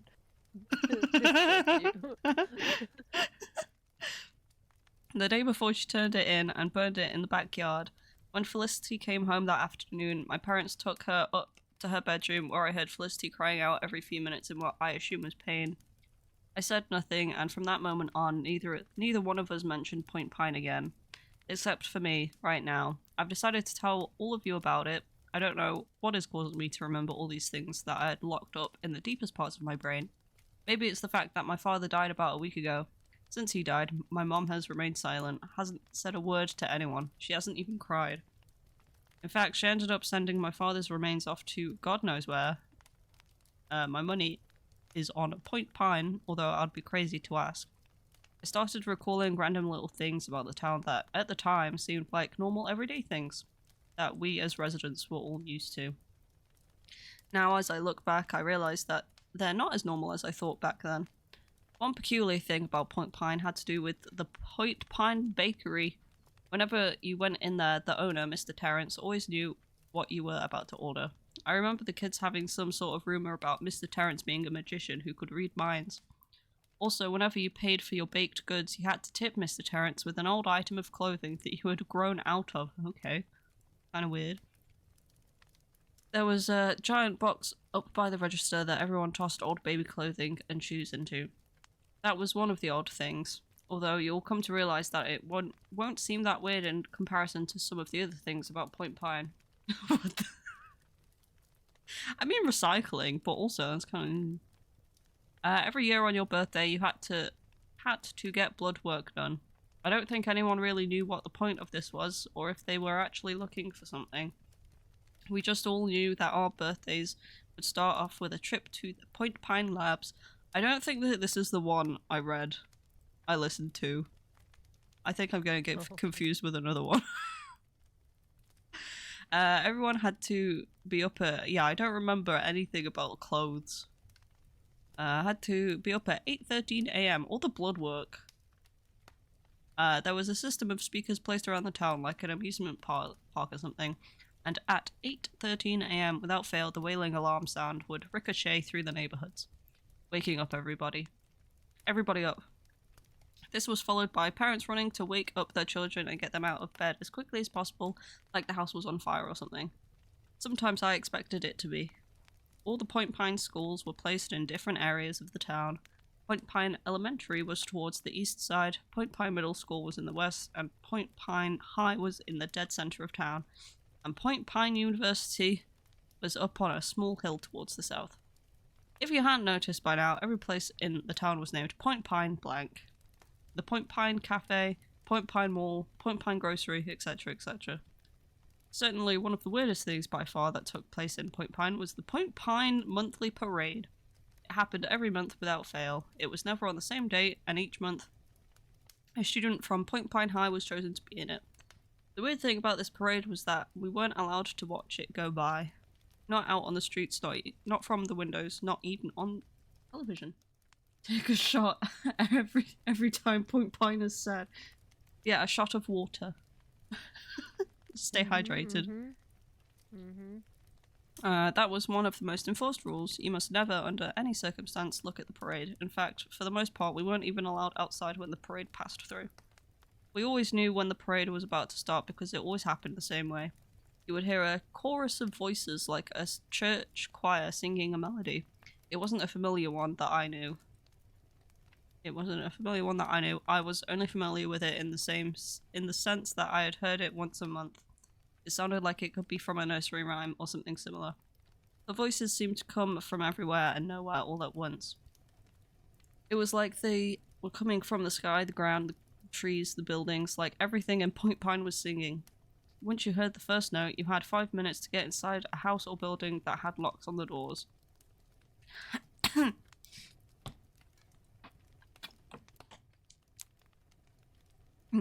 This might come as a surprise, but in Point Pine, I'm just going to call it PP from now on. Not many buildings contain locks, so if you happened to be out and about on the street when the singing started, you had about 3 options on the places you could go. One of the schools, the staff break room in the PP bar, or the fridge in the PP pizza shop. One year in the month of August, my friend Lee and I decided that we were going to break the rules and not go inside when the parade passed. Now that I think about it, I'm surprised that kids didn't do this more often, considering that, well, when you tell kids that they must absolutely never do something, they often do that exact thing. Very true. Since we didn't know when the parade was coming, where it started, or the exact path that it took around town, we decided the smartest thing to do would be to wait in the forest near the PP library until the parade eventually came down that street. So we basically decided to spend half of the month of August hanging out near or around the library. PP. Oh, that's such a cool emote, Dragon. Yeah, PP. His bladder could explode. PP. PP. Around the 3rd week of the month, while we were sitting on the steps of the library talking about some random things that aren't important, we heard the music start. Lee and I looked at each other and then took off running into the trees while everyone else raced to the nearest school. We went far enough into the forest that someone on the street wouldn't see us, but stayed close enough so that we were still able to see a part of the road. We waited for a while, whispering to each other and then shushing one another as we waited for the infamous parade to pass. This year, my sister's friend Reed was chosen to work on the parade. She was a few years older than my sister, but they were friends because Reed used to live next door to us when we were younger. We were crouching in the bushes and leaves when we heard the chorus of voices getting louder and therefore closer. Do you want to read this bit? Oh, where am I? Sorry. Dude! Bruh, dude, I totally see it. Lee has... Hiss. Hiss. Wait, let me take it again. Don't know the hiss. I totally see it. I straightened my back a little bit in my crouched position to try to... Oh my god, my brain's breaking. Straighten my back a little bit. A little. You all see me being thirsty. No, you don't. I'm a good... I don't see anything. You're a dice. Dice. In my crouched position to try to see what Lee was seeing, I was always a short kid. Even now I'm shorter than most guys my He's a age. king. Short king. Or any age really. So Lee always pretty much towered over me. I can't see anything. Oh wait. I can't see anything. I hissed, shifting my position. It said I hissed. Yeah, why are they hissing? Maybe they're whispering. Maybe they're meant to be whispering.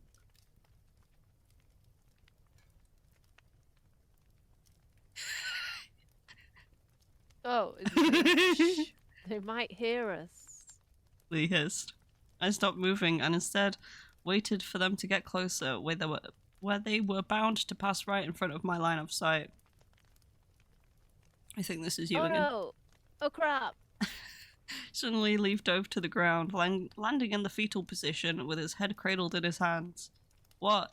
I asked, looking from him to the street.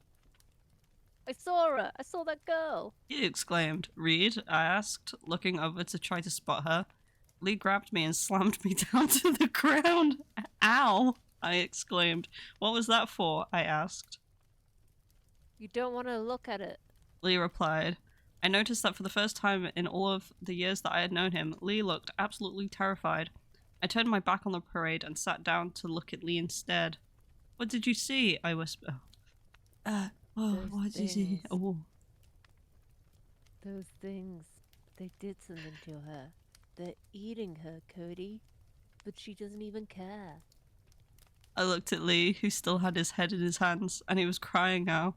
I sat with my back to the parade, no longer wanting to see. I heard the singing get louder. Cody. Oh wait, I heard the voices call. Cody. Don't look. Lee whispered. Cody, Cody. Now the voice sounded like Reed.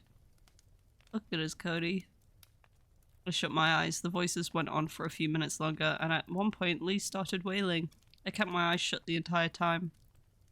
After that, it moved along and continued its way through town. Once we began to hear everyone come out of their hiding places, I stood up and leaned down to help Lee get up. Once he stood up, he kept his head down. Lee, what's wrong? I asked. I could hear him sniffling. Lee? He finally responded as he lifted his head.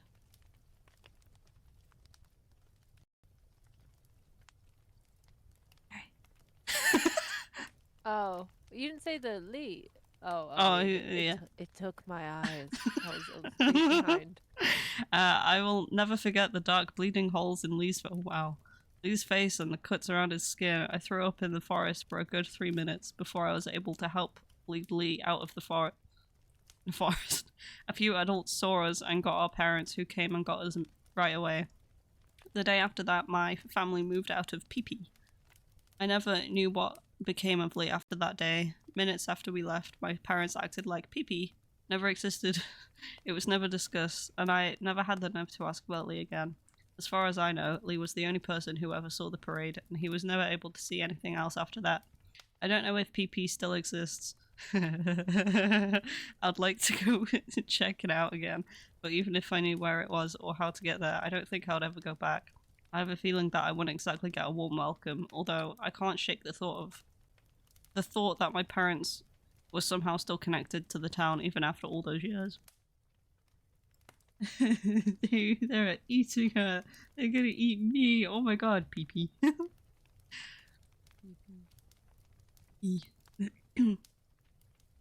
I guess Lee didn't see that one coming.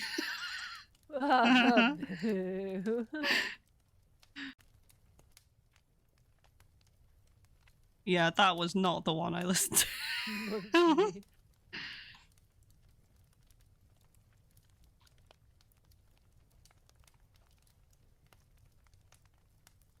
Oh, I won't load any more comments. He really got blindsided, didn't he? If only had the he had the foresight to see danger. Oh, that's good. Too much PP. Very much too much PP. It's cringy jokes ahead. Nice. That worked out quite perfectly. I'm glad I didn't pick any longer ones. I saw some long ones. I'm like, oh, they would have at least taken an hour to read. Ah, funny because some dude's name was called Reed. But yes, I highly recommend r/no sleep.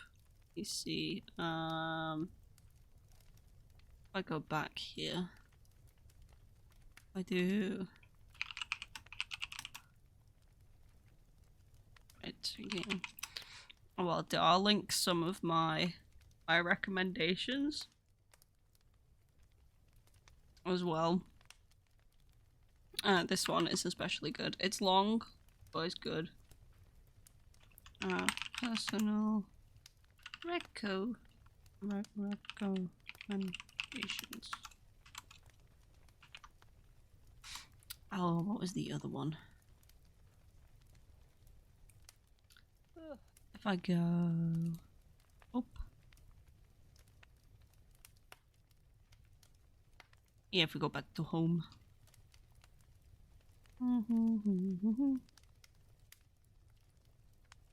It's longer, but it's good. Neo 2024. Wow. I can't even phrase that in a different way and make it not sound bad.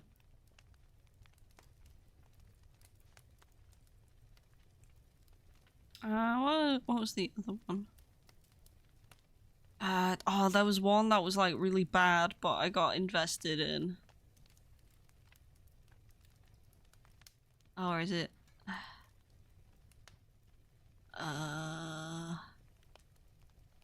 It was where this dude takes a job and he has to. It's like a security job. Five Nights at Freddy's.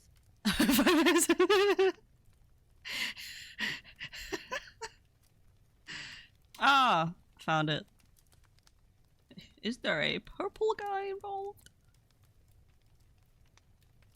Oh yeah, this is it. My job is watching a woman trapped in a room.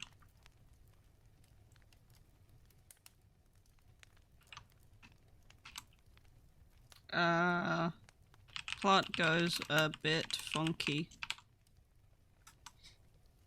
And then I'm sure there was a third one.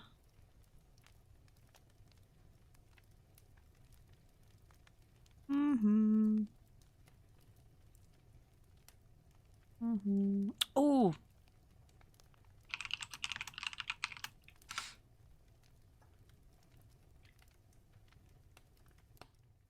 Let's see. It's not on r/no sleep, but it is a good one. And if it's the original one that I'm thinking, some dude made like a joke blog because he did caving and he was like, oh, let me make a funny goof story. And it got really popular, and like his family saw this blog that he was making and they got concerned. So he had to let him know, be like, no, this ain't real. Okay. There we go. But yeah, left right game. They're good. And good. The writing is very good. And then I will also link this podcast. This is where I'm getting most of my horror story fixes at the moment. I do that, and then I do that. And then now freezing. Yeah. Now we can take a look at I think this is the first like horror YouTube series I watched back in the day. Local 58 TV. I think it's made by, I don't know if this one was made by the same guy who made Candle Cove, or if it was Gemini Home Entertainment that made Candle Cove. It was one of the two. Very good. Let me, if I adjust the screen a bit, maybe full screen this. I don't believe this one's very long. Let's see. Candle Cove, a classic. Yeah! That one creeped me out a little bit. Just the fact that, it's like, oh honey, you've been watching static for 20 minutes. Your little cartoon, and it was just static. If I get rid of the projector. Get rid of this. I make a big. It's time I went to bed. Yeah. You go EP times. I do. I must. You got busy day tomorrow. Never end. Hey. Yeah. Thanks for the spooks. Yeah. They weren't as bad as, I don't think any of them were as bad as your last ones. I don't know. I remember your last one scared me. Yeah. But yeah, these ones were pretty chill. I fear if I watch anything, I may not sleep. Oh, so yeah. Here and head out. I'm a head out. I'm a head out. I'm a baby. Okay. Have fun, everyone. Don't get too spooked. Sleep well, Yuri. I'm the demon under the bed. Yuri Night, is everyone, the demon. Bye. Bye. Bye. And in your closet. Actually, not in your closet. Bye bye. Baby. He's making the spooky noises. I'm sorry. I'm gonna leave now. Spooky noises? Oh, the spooky.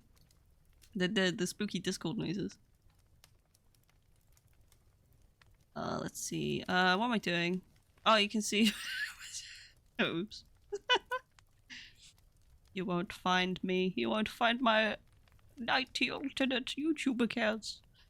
What was I doing? I'm trying to make it full screen, but also crop it at the same time. As immersive as I would like to make this. If I do this. Pause. Ooh, No End House? Oh no, wait, I haven't seen the series of Candle Cove. I do need to watch that. And then No End House. No End. Ooh, oh, that's not how you spell house.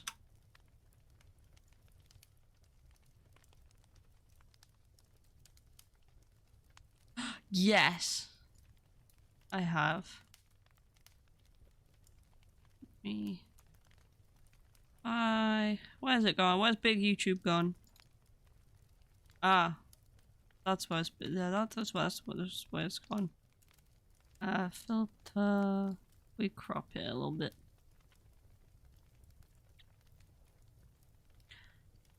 Yippee dippity. Crop, add, pad. Yeah, I think the first two, I think Ginkgo's and Dragon's submissions were spookier than the ones I picked.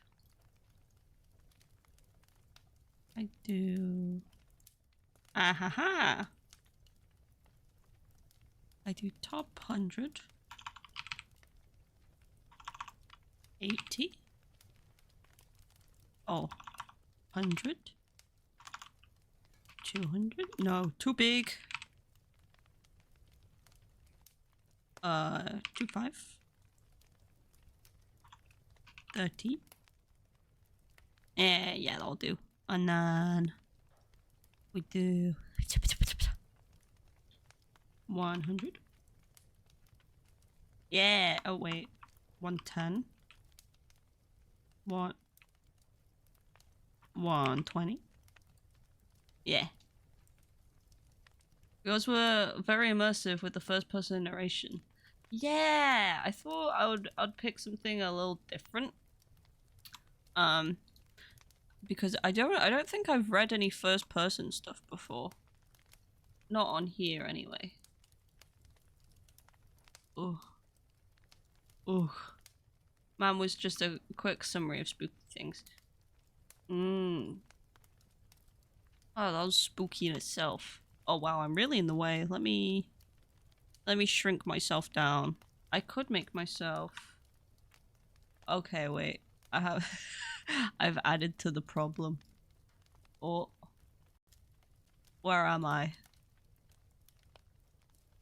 There we go. Okay. Wait, no, I don't want to be just a head. Oh, no head. Okay, let's scoot. And then, oh, I don't know what this sounds like. Gonna be like... I did test the volume before. We got Chibi Neo now. Yeah, I think I'm making more room. My head's just enlarged. If I need to pause. I need to pause the fire. Nice. Okay, so who made this?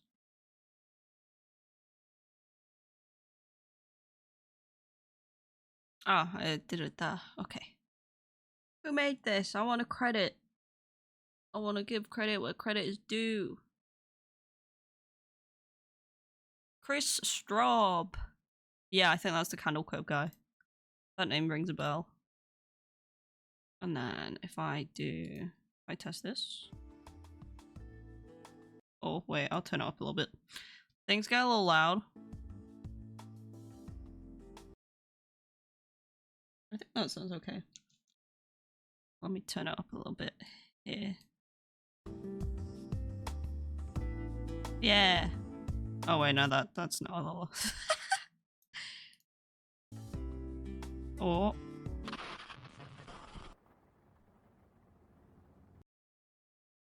maybe like here.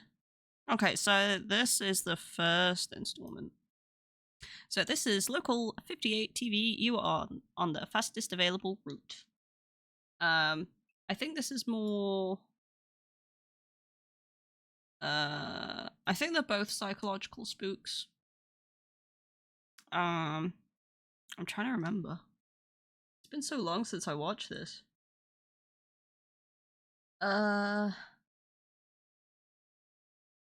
think this one also has something to do with the moon.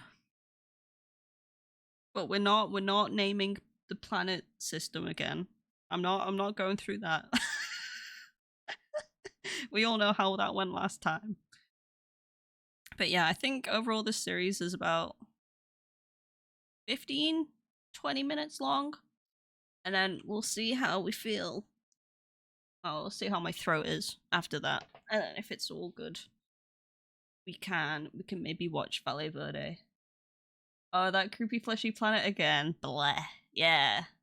This is, I just think, no fleshy planets, just spooky moon. What's your favorite planet, Neo? Earth. That totally isn't Neptune. I know what Earth looks like now. I did my studying. I did my homework. Nice, I'll adjust the volume as we go. Because I know this one gets a little loud. What's your favorite planet, Mal? Oh god. Okay. So we got a midnight movie, paid programming. Oh no, we don't have that anymore. And we're driving. Proceed to the highlighted route. Probably Venus. Ooh. Continue on Holbrook Park Drive. Then in 500 feet, turn right onto North 38th Oh, is there Street. subtitles? You will arrive at your destination in 2 hours and 28 minutes. Okay, nice. I like Uranus. Turn right onto North Ow, 38th not in Street. public. I'm sorry. In a quarter mile, turn left That was onto inappropriate. Hart Parkway. You are on the fastest available route. Jupiter if we are going by Sailor Moon. Ooh, yeah. Turn left onto Very North calm Parkway, drive. Then take the on-ramp to Highway 114 North.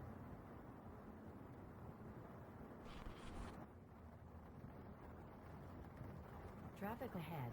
Traffic Rerouting. ahead. In 10 miles, take exit 17.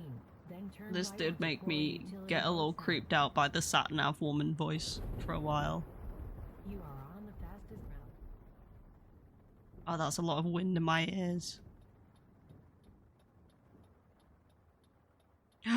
Wait, I just thought of something. I can blend in more. Wait, ah, shoot. Where's my window? There we go. Okay. That was a very big brain of me. There we go. Now my lighting will react. 2.8 miles. Keep right to stay on Service Causeway H516. You will arrive at your destination in 14 minutes.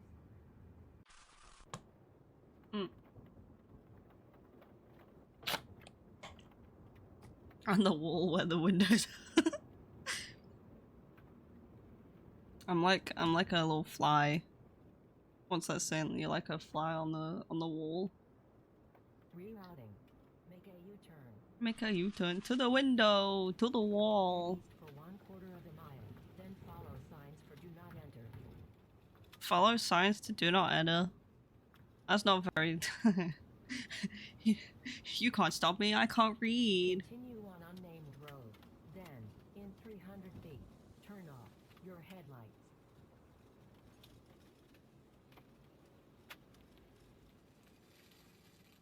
I'm trying to read the date. Is that the 11th of the? Wait, no, it'll be the 25th. Ah, yes, there is 21 months in a year. Did you not guys know? Rerouting. Ow. Make a U-turn. Your destination is behind you. Holy, Rerouting. okay. 500 feet. Your destination will be on in 300 feet. Your destination. Wait, how is she still guiding them on foot? Rerouting. Your destination will be in 50 feet. You will arrive at your destination. If this guy's on foot, he's walking quick. I think he was on foot for a little bit. Oh no, wait, he was driving. He crashed. You have arrived. Japanese date system. Ow. Oh, will it autoplay for the next one? No, it won't. By Chris Straub! That was the first one. And now we go back. I think I tested the playlist before and it would skip this video for some reason. That was 6 years ago. Okay, this one is called Local 58 TV Contingency. I do very much like the aesthetic of these. End of broadcast day! I just loved like watching cartoons like with my grandpa, like late into the night. Would stay up till like 2 a.m. because our Cartoon Network would play, and like Boomerang would watch oh, what's that? Detective Inspector Gadget. Yeah, that was good.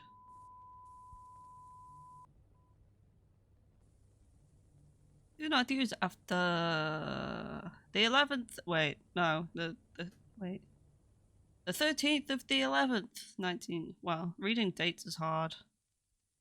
American. Inspector Gadget, nice. Yeah, go Gadget. Go Gadget, jump scare. Go Gadget, American anthem. I'm blue now. Or is this teal? No, it's more of like a grey blue. To preserve the memory of the United States. I'm English. Okay. British. Oh. Oh, no, I can't go that high. Even we can claim victory. Even in defeat, we can. Oh, I'm remembering stuff now.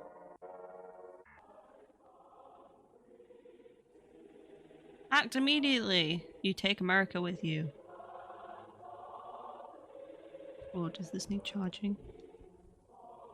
In a moment, perhaps. There is nothing to fear.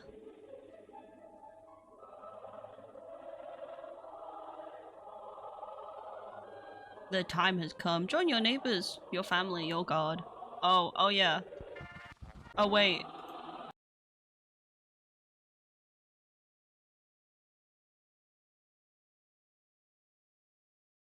Yeah, maybe don't do that. Only fear itself.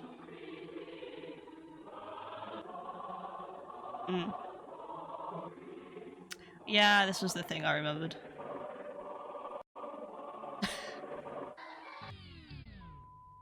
So something so bad has happened that they're recommending people do that. But we don't know what that is. Technical difficulties. Wow. I know, ooh. What appeared to be a warning message from the internet. It was a hoax. Don't trust everything you see on TV.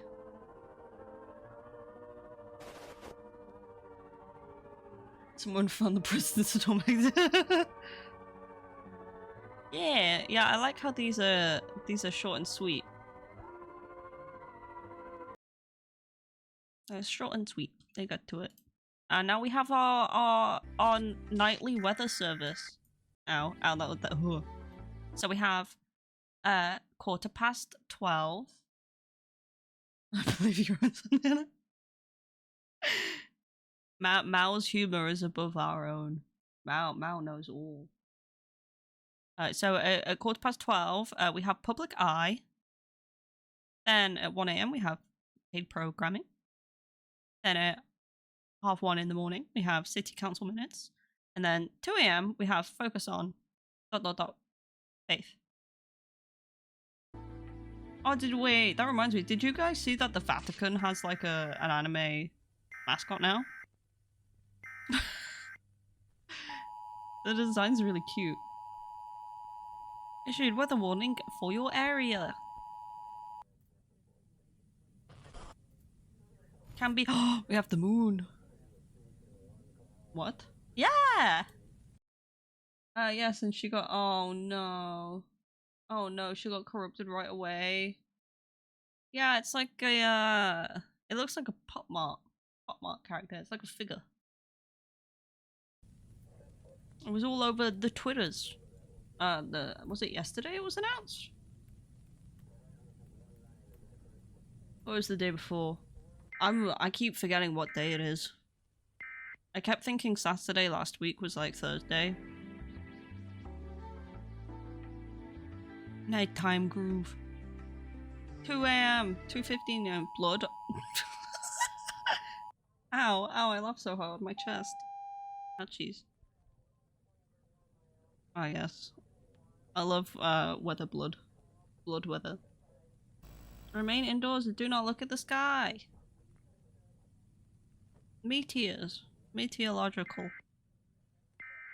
And then it tells you to do the thing that I didn't want you to do. Can you read this? Look at the moon. Do not look at the moon. Stay inside, don't look at the night sky. Face away from all windows. Avoid mirrors. Do not look up. Oh, Lucy. Is that what she's from? Yeah! Yeah, it was like an official post from the Vatican or something. Or it's like a news site. It's like, here, they have an anime figure. Anime girl figure. The moon came in. You found me. Through the mirror. Moonlight white. Yeah, so the moon bad in this one. Not light but blood. I drown in him. Oh, I didn't mean to wink there. If you are afraid, we will look together. I just thought it was a new meme. No! I mean, it is. It has become a meme at this point. I saw, someone made art of her, but her having, Jesus as her JoJo stand.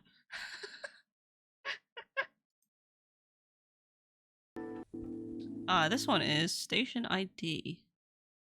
I think this is the one where they go... Does it go from analog to digital? Analog hard, what do you mean? Look away. It does not matter. There are the receivers. Ow! Not now, game theory. And I see, yeah, we're halfway through now. Community television. Show for children. Community roundtable. Focus on culture. Morning local news. Normal things. I hate it. Map pat jump scare. Oh yeah, this is the this is one that had the animated section. A grave mistake.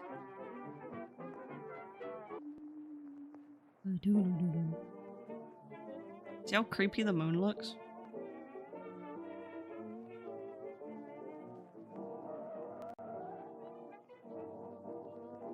I do like the style change.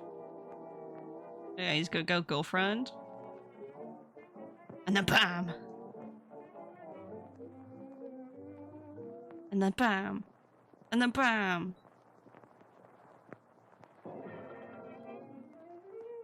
Could be girlfriend. Looks like a Cuphead DLC. Yeah! It has that older rubber hose look to it. She is cute though. Another one. Eee. I can make that noise too.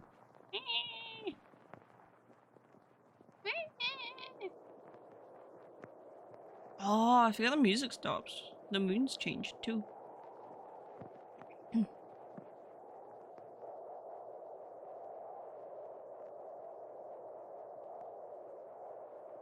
I don't know why he keeps looking at this point.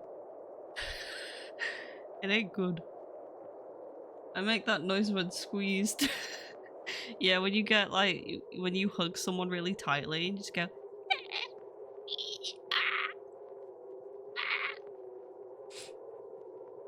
My poor little guy. My poor little skeleton bro. He's going through it. To find a girl, you must look into heart. True.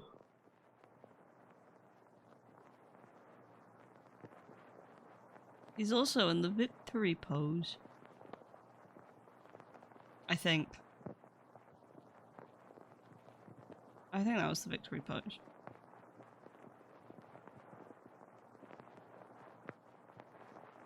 Oh, I forgot I did that. Ooh. Ooh. Icky. The hole at the back of the knees. Huh? Wait, what? The hole at the... Not me checking the behind my knees. Huh? Wait.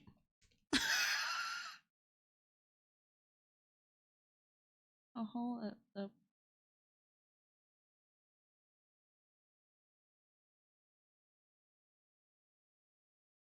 Oh. Oh, I'm too pure for this world. I am too... The way I, like, felt at the back of my leg, like, what? What do you mean, hole there? Oh. Wow. I can't believe... Oh. Oh, Mao. You're great. Yeah, it's Gaslight Neo time. I believe everything, clearly. Wow. We sensing through their domain. Did we really believe? They won't add their own. Oh yeah, now we get a repeat of this. Oh, a look back. Oh, it's like... I see. Your destination has moved. Ow. Don't touch that dial. More to come. I wonder if this will be some kind of Vita Carnus cameo. Oh, I'm so sorry I put you through that, King. I could have eased you into this horror genre, but I was like, no. You know what? Vita Carnus.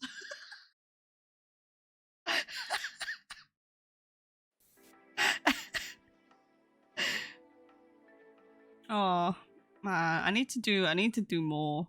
I need to do more of these. There's so many. I wanna watch Greylock. That's meant to be quite good. Yum yum yum yum. Real sleep. Video cassette instruction. Real sleep. Myth versus fact. I wish I saved the VOD for that.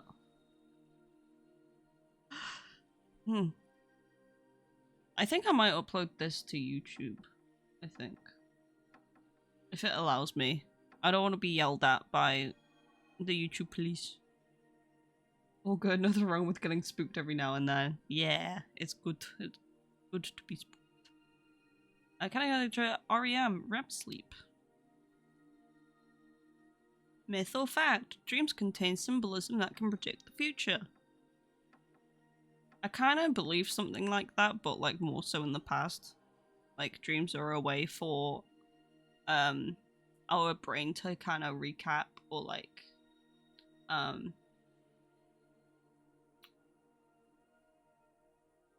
what's the word? Like process what we've been through during the day.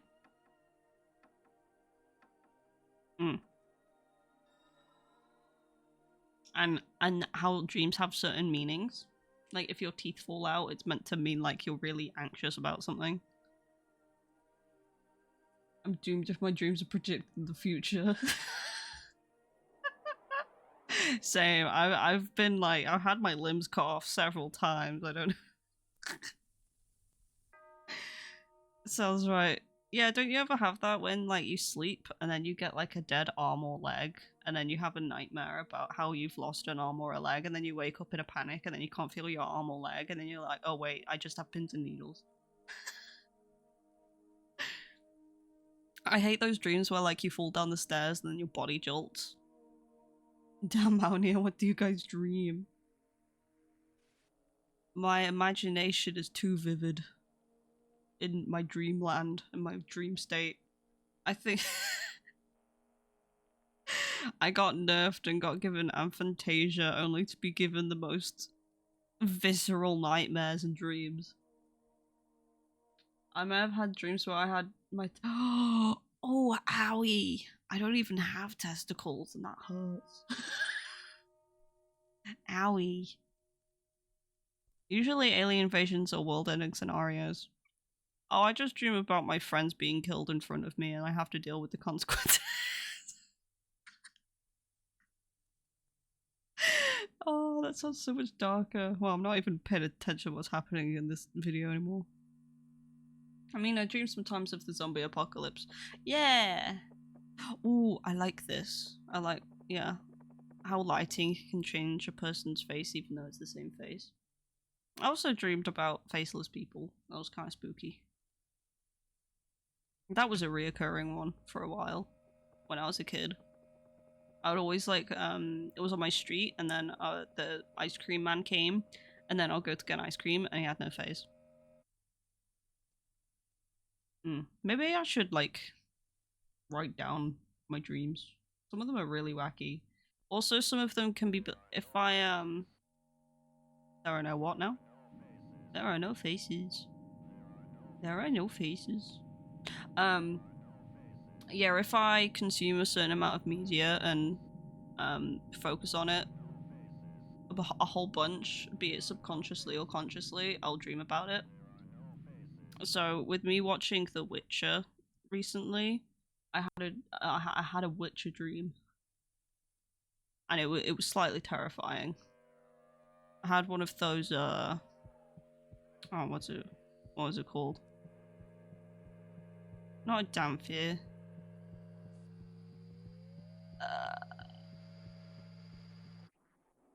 It's the one that can take the like it can copy a person's appearance. I had a dream of that, and it did it to me. And Geralt killed the wrong one. He killed me and not the imposter. That hurt.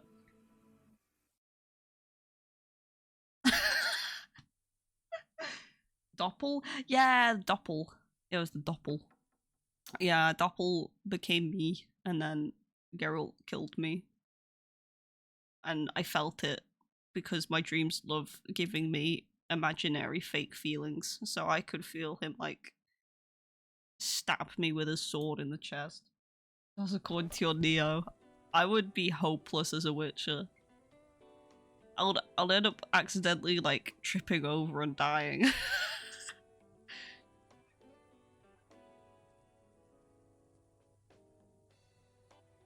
Programming.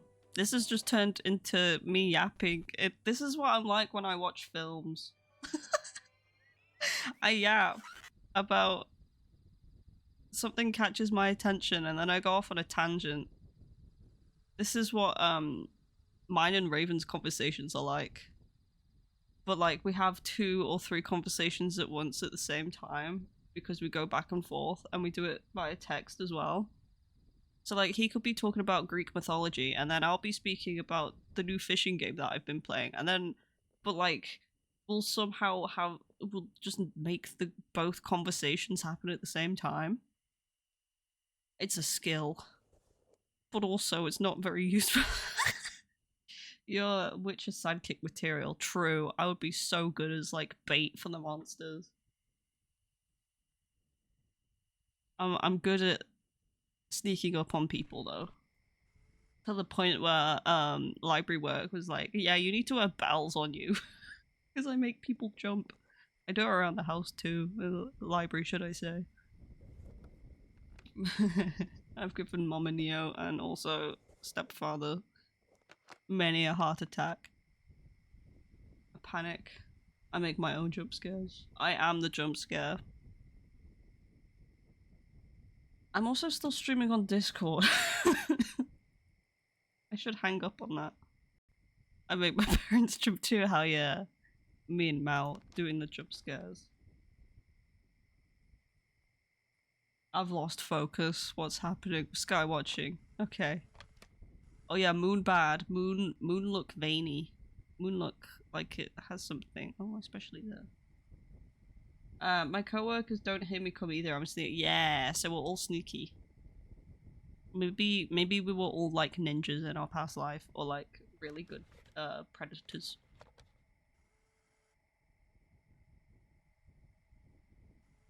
So my theory with this is I think it's like alien related. So like the moon is either like an alien spaceship or an alien creation, and it's fiddling with our analog televisions to like mind control. and like for us to take ourselves out so they have an easier time invading. That's what I get from it.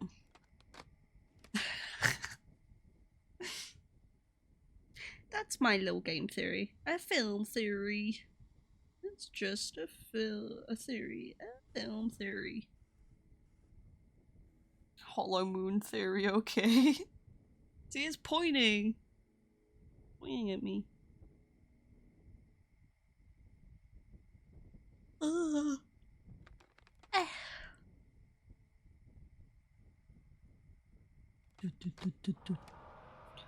Wham.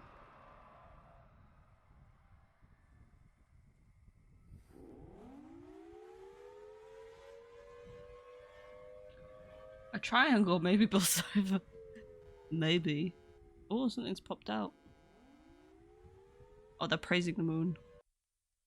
Praise be the moon.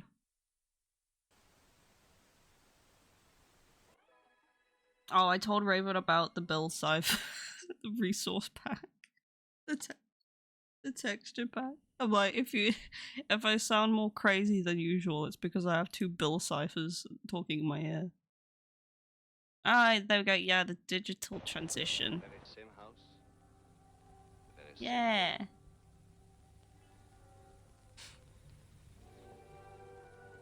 Man, I do love old-timey films like this. I love It's a Wonderful Life. Oh my god, Local 58. Now this is a classic. Yes. This is I believe this is the series that got me into analog horror. Hmm.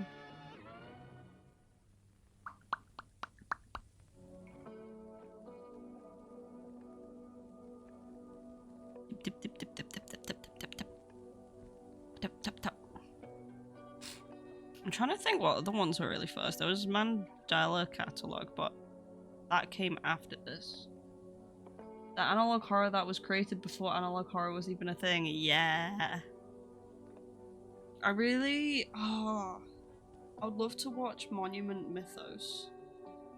Yeah, I did a watch along with, so I had watched it before, and I did a watch along with it with Ginkgo and Yuri, and I scarred them for life.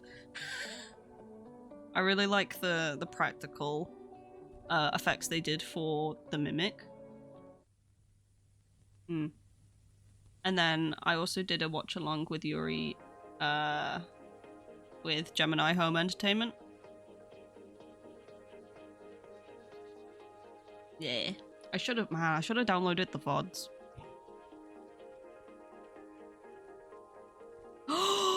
You know the oldest view? Oh, I love that. Yeah! Oh wait, how long's the oldest view? I would be so down to rewatch that.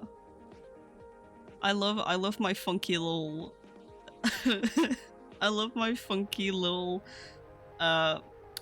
little statue guy that's on wheels and follows you about in an abandoned mall.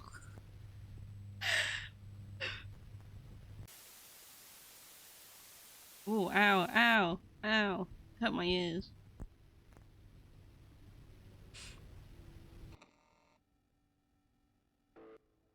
Doom. Yeah, they've changed now to digital. Oh, ooh. Go outside now. Don't do that. And thinking, they move. That's what I do. I don't think when I move. 1,000 miles. I like how open-ended this one is. To be honest, more series should have an evil moon. Right? To be fair, I've been so tempted to like have a go at making one of these, but my video editing sucks. But it would be one way to learn. Evil Moon idea is so good though. But also, like, no one's done anything with the sun from what I've just seen myself. Why not learn while making one? Yeah, that's true. That's true. Yeah. What's this? Blue channel? Oh, yeah, I think. Oh, yeah, that is the Rolling Giant. Yeah, we did beat the Corners. Oh yeah. Oh yeah, we did Liminal Land. Back when I first started streaming, I went through, did like a deep dive on that website. I think that's made by Nexpo.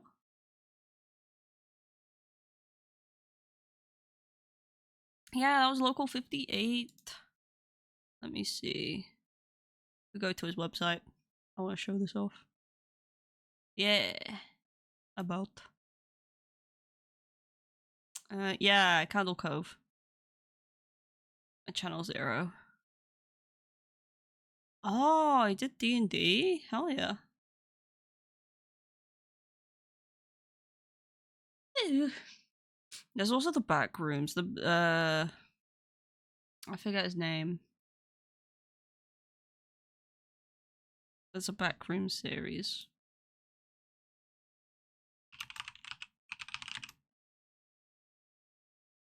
Cane Pixels! There we go. This one is good. This one is good too.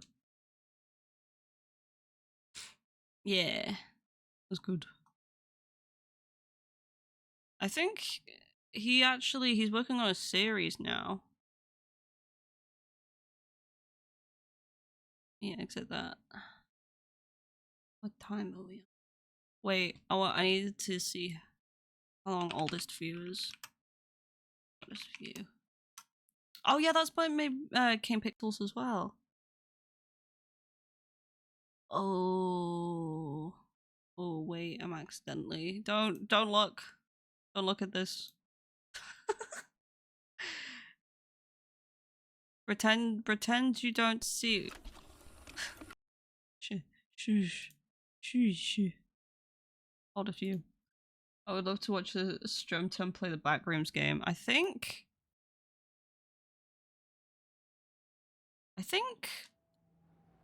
No, I think. Oh, why is it auto playing? Don't autoplay. Oh, this is what it was doing earlier. Ah, no. Shush. Ah. Ah. Ah. Ah. Oh my god, everything. Everything. I think we did try and play a Backrooms game. I think we tried the one thinking it was the same one that Connor and Iron Mouse played, but it was a different one, and the one we played wasn't really that very good. It was still enjoyable though. I also once joined a 8-hour live stream of playing a Roblox Backrooms game. That was quite fun, but I was also losing my mind. I think I also had a bit of adult juice for that. I wonder if he's still streaming. Which one was it? We did Attack on Titan stuff? Ooh. Oh yeah, so I can't tell if that's how long did I say Valley Verde was? Time to get my calculator out.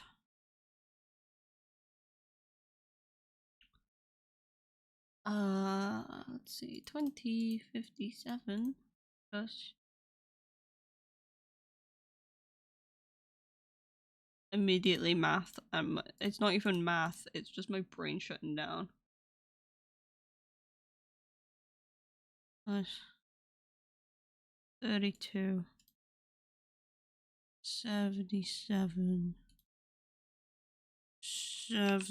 wait, no, it's rounded up. 77 minutes and hours.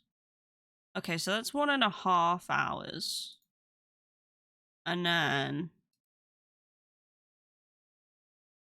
I guess I gotta sum up Holman. Ah, shoot. I did something. And then, so there's 4 or 5. I'm cooking, guys. 12, 8 plus. Which one did I just do? Oh, yeah. 46, 18. Plus, this is taking way too much brain power. 36 plus 9, 34. Oh, that's right about the same time. That's slightly less time. Hold on your hats, he's cooking something. And then if I do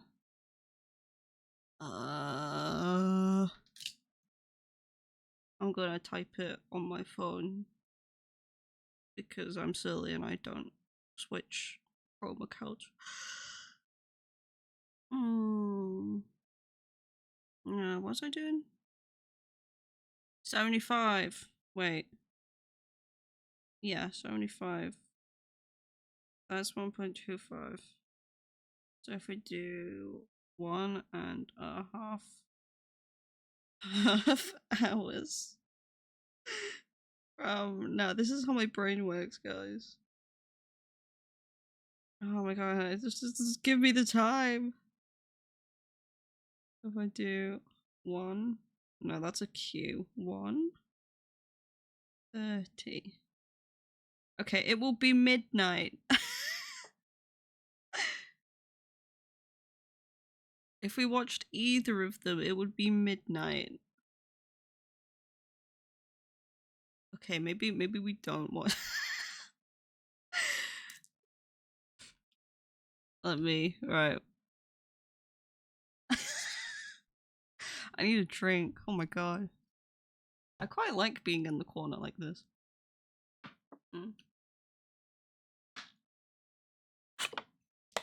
It's cozy.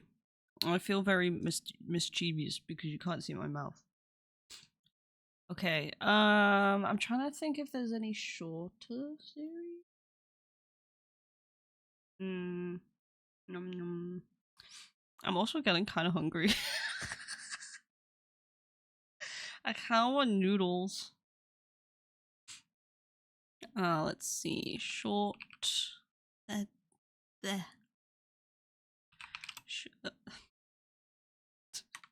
Don't look at my spelling. Short. YouTube. LG. Ooh, man, there's so much stuff I want to do.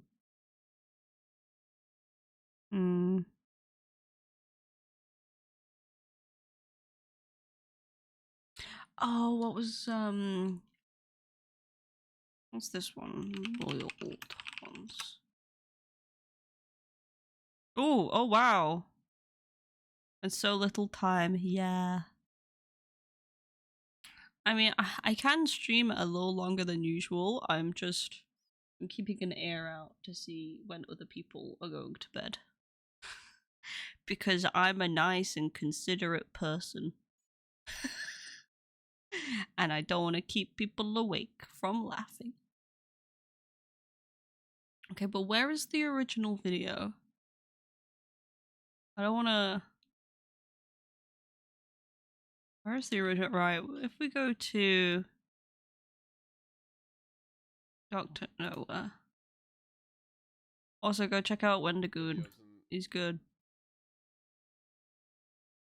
Dr. Noah. How long's this one? Oh, this one looks terrifying.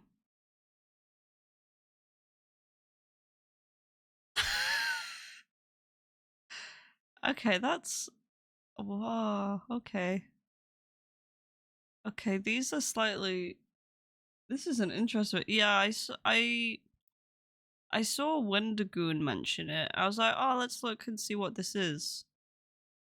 Wharton Files, man, I haven't. I wonder if that's had a new upload. Wharton Files. I love that one. I like the Halloween special. Which one was it? Yeah, the mysterious house. That's all good, Ginkgo. I'm glad you enjoyed. I hope you have a good rest and don't have too many nightmares. Yeah, this one is also kind of long. Maybe we just vibe for like 15 minutes. Yeah, good night, Ginkgo. Nom nom nom nom nom nom nom nom. I've also just realized I don't have any background music playing. Let's fix that. Yeah.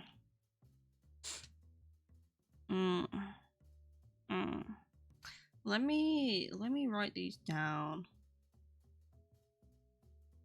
If I do, wait, does Discord have a polling thing now? Try for me just a bit yapping and chill. Oh, I can create a poll in Discord. Okay. Good to know. Let me see. Oh wait. Does this music sound normal?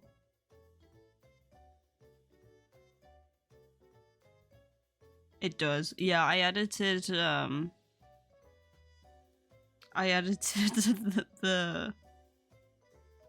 background music for the starting soon and ending soon. So it sounds like you're hearing stuff from the other room. Where am I? I'm here. And I will go back to big.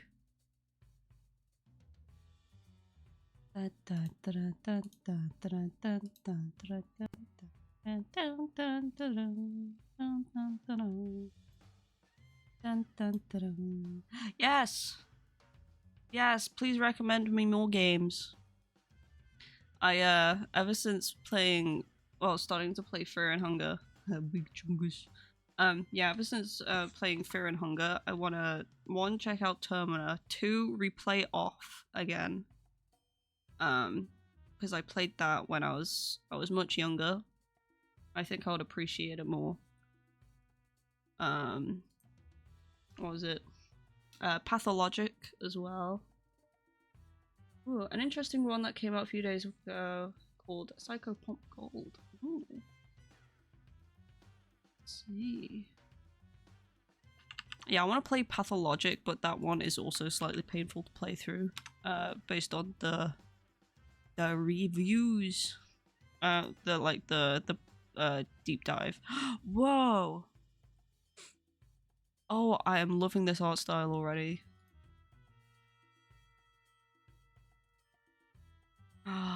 Oh, this is cool. Oh, it looks so gritty. Also, I also kind of want to play Mouthwashing on stream, even though I've watched someone else play it. It's one of those games where I feel like if I were to play it first hand, I would have a different experience, even though it's pretty linear. What was another one? I was thinking of doing, like, Yuri has her themed weeks. Maybe not a themed week, but themed several weeks to the old RPG horror, like Eve. Rotten Flesh would be kind of funny.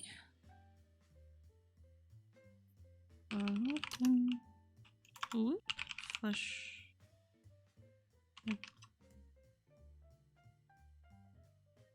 Oh. Ooh. That do be some flesh. Cosmic horror. Ooh, I do love me a good cosmic horror. There was also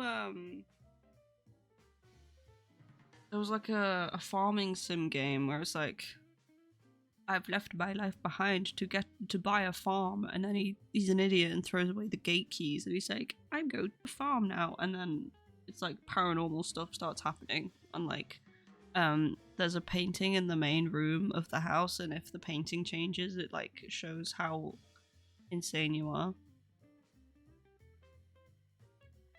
Ooh, what was another one? I was thinking Zoocosis, but the reviews for that haven't been good. Yeah, what I recommend, Yuri. Yeah, I think it's still in beta. Yeah, I was gonna give Zoocosis a try, but I've watched several people play it, and the game doesn't feel like the trailer.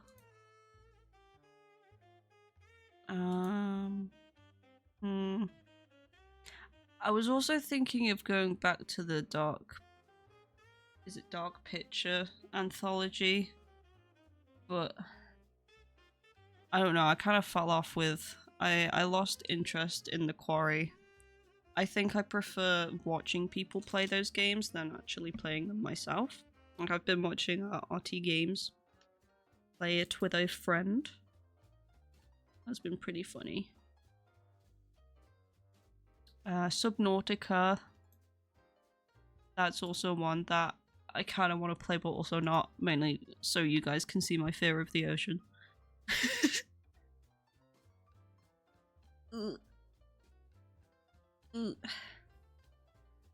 Those games are best played with friends. Yeah. Yeah, it feels kind of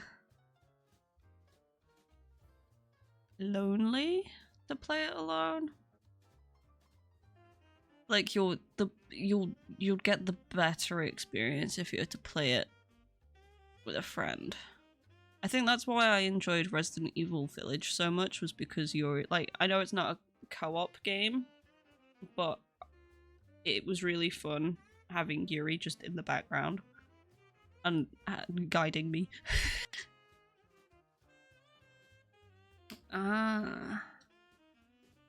Top sellers. Oh yeah, Phasmophobia. We might be playing some Phasmophobia on Friday. I think if we can get enough people, and if certain things line up. And me. Ow. Oh, I itched myself too hard. Lethal Company. Oh, I don't play that. Dredge. That was another one. That's like ocean themed, but I really like the art style. I panicked then for a second. I thought I was showing my screen still. Oh, that's great.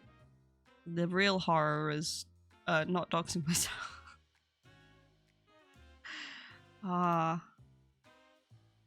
Alien Isolation. Lovecraftian in the title. Oh, Slay the Princess! I could revisit that. I think that's had some updates. Yeah, there's so many games I want to play or have an interest in, but it's whether my brain will have the attention span to play them. Like, I'm very fortunate that I've stuck with Fear and Hunger for this long. But I think that's because I'm generally, like, I've fallen in love with the game and the mechanics. Like, it's evil, but it's rewarding and it's addicting. Ah, Little Nightmares. I forgot I owned that. Beyond Hanwell.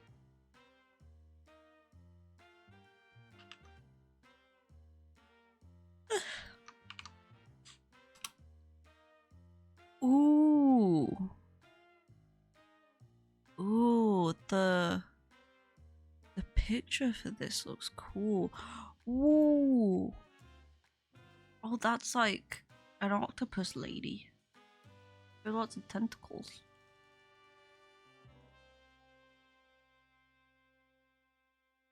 Oh, it looks like it's that looks like. Oh, it's based in London. Nice when you find a game you can really click with. Yeah! It's nice as well because usually I'm not afraid, but I'm apprehensive of trying new games. Itchy. I don't know if that's just because of who I am as a person or just my attention span or if I get overwhelmed. Like, I can't get into Cyberpunk, but if I watch people play Cyberpunk, I really like it. Like, I get really invested. Oh, it's like The Witcher. Okay, I tried playing it, but then I just couldn't get into it. So then I would then watch Raven play it. But then I'm the same dude who plays Final Fantasy XIV and somehow got through a Realm Reborn. Oh, it's funny, Sister Shion was trying to download the trial for it and she downloaded the wrong client and she was like, Neo, I'm trying to download this game but I downloaded the trial client wrong. I'm like, what are you downloading? And I saw the input code screen. I'm like, is that Final Fantasy XIV? Is that the hit MMO RPG? The critically acclaimed MMO RPG Final Fantasy where you get what's the copy pasta? Copy pasta. I need to play that again. I stopped playing because I've been doing stuff. I've been busy. Thankfully, Steam offers a refund window. Yeah.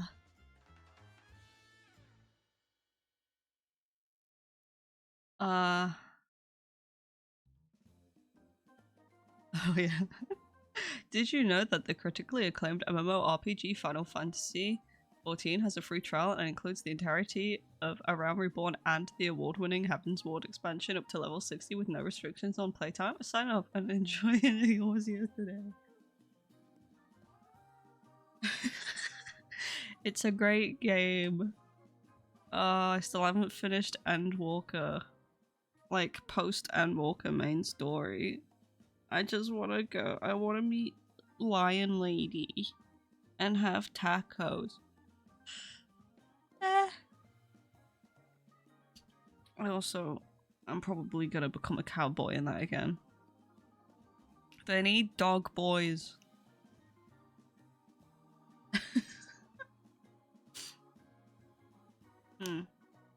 I haven't really melded, like, meshed with, Pictomancer or Viper.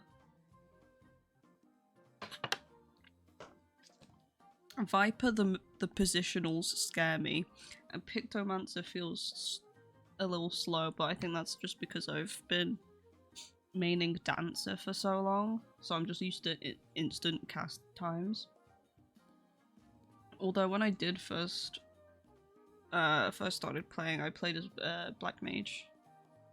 Doing the compulsory raids with Black Mage. Oh boy. I didn't even finish Shadowbringers. Oh no.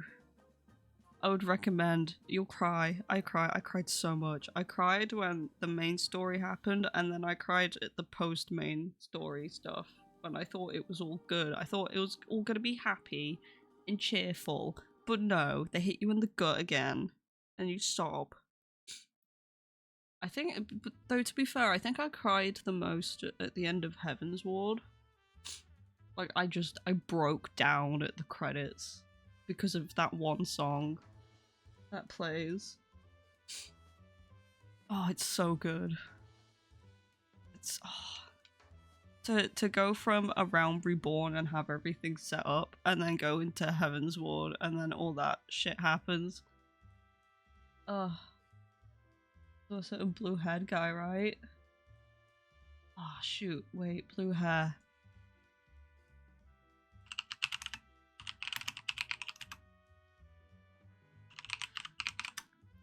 Which one? Oh, wait. No, that's a woman. That's with... Yeah, oh my god.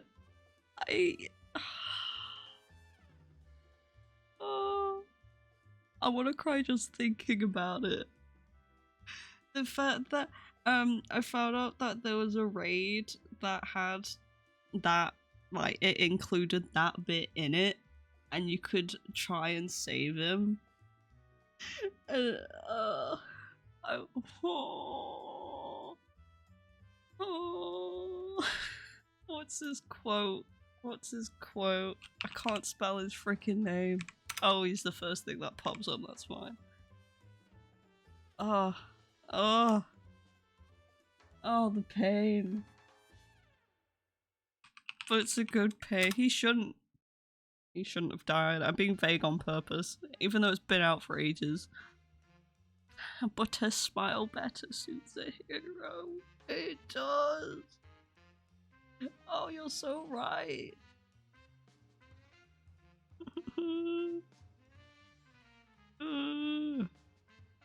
Oh, there was another quote. There was another quote that broke me. This is turned into Final Fantasy. Neo yaps about Final Fantasy 14 slot. Frick.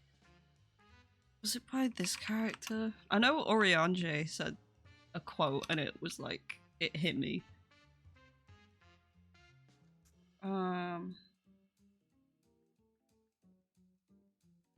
Oh yeah, someone narrates an expansion and it made me cry. I had entered the expansion and then I hear a voice. I'm like, oh no.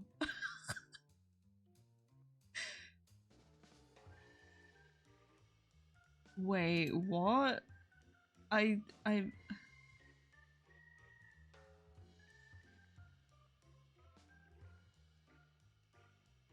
oh, wait.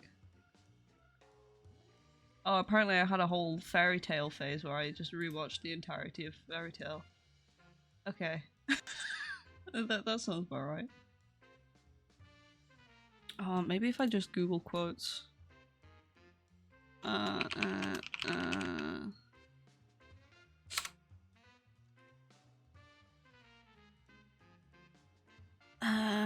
Oh, wait. I'll have to be careful here. Oh, yeah, wait. No, I won't say that. That's... Although, out of context. No.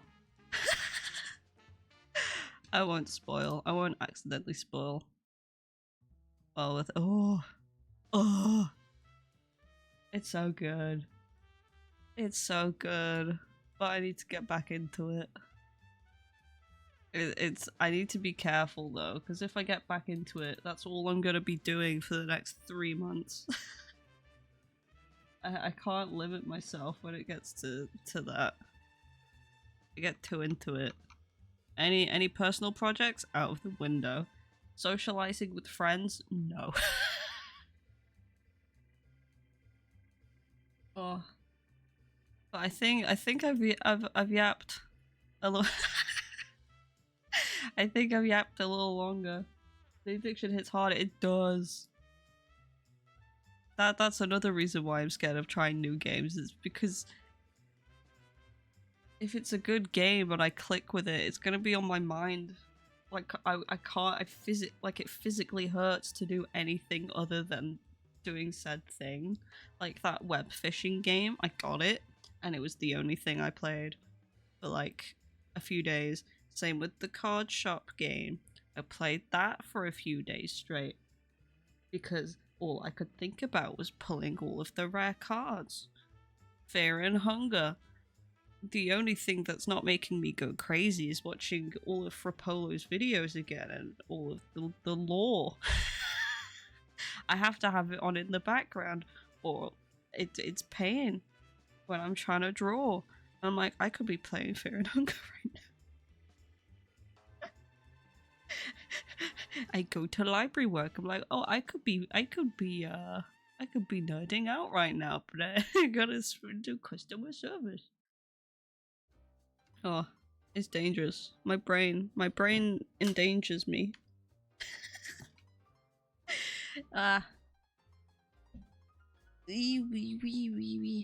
But I think I've yapped long enough. It's a real struggle. It is. It is. and then and then I and then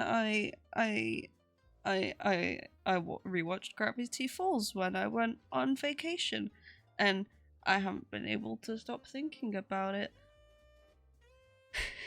And then I dragged Raven down with me, and I oh wow.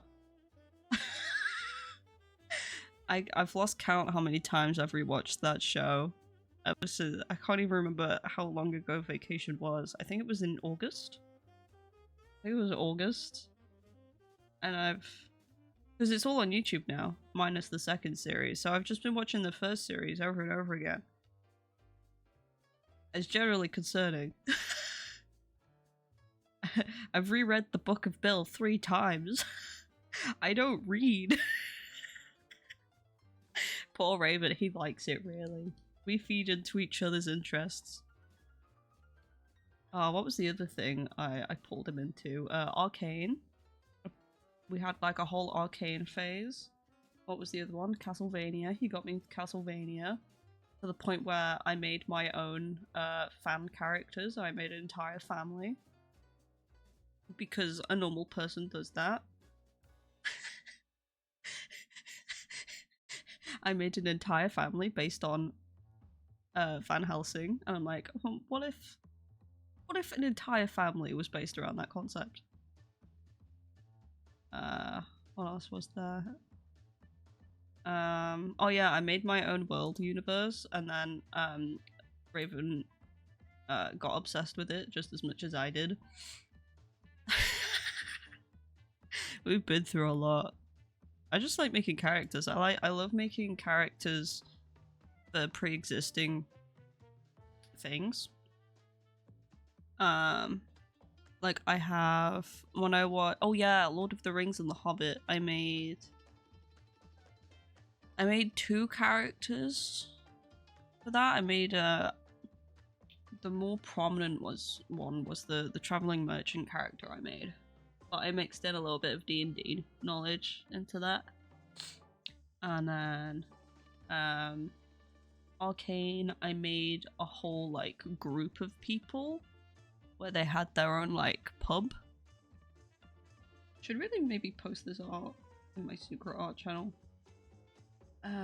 Ooh, what was another thing? No Straight Roads. I did some character concepts for like different music styles. I was half tempted to make a Fear and Hunger character. Just because. But with what I've currently posted in Secret Art Channel, hint hint, if you want a hint at what I will look like, maybe soon, not soon, it's gonna take me forever. It's taken me this long to come up with a final design. Join the Discord. Then try and find the secret role to get the art channel. But yeah, I'm gonna be doing stuff with that design. Wink. It's green. I'll give you that. It's green. but we still have red. It's green and red. I'm going Christmas colours accidentally. Oh, I also made a Professor Layton character as well. Yeah, No Straight Roads, nice. Yeah. What other things have I? I think I made an off. So, Neo the Hulk version. There's so many ideas. But the artist problem of you open up a digital canvas or your sketchbook, you stare at the blank page, and then your brain shuts down. Or you're like, oh, I'm gonna go on Pinterest for inspiration. And then 3 hours later, and it's like 1 AM, and you can't draw anymore. Ragnar Neo. That's a good name mashup. Ragnar Neo. Oh, there is that ARG with Godzilla. I forget what that's called. ARG Godzilla. I like how they use a mix of old footage. Oh, it is literally just called Godzilla ARG with the suit. Yeah, the suit that in the ARG it like melds to the person and the person mutates. That was good. I think I watched Wendigoon watch that live. What not like do a watch along. Anyway, I think I've rambled. I think I've yapped. I think I've yapped enough. If I don't stop now, I won't stop yapping. But thank you guys so much for hanging out. I hope you enjoyed the spooks, the stories. I thank you Kinko and Dragon again for submitting your spooky stories. I really appreciate it.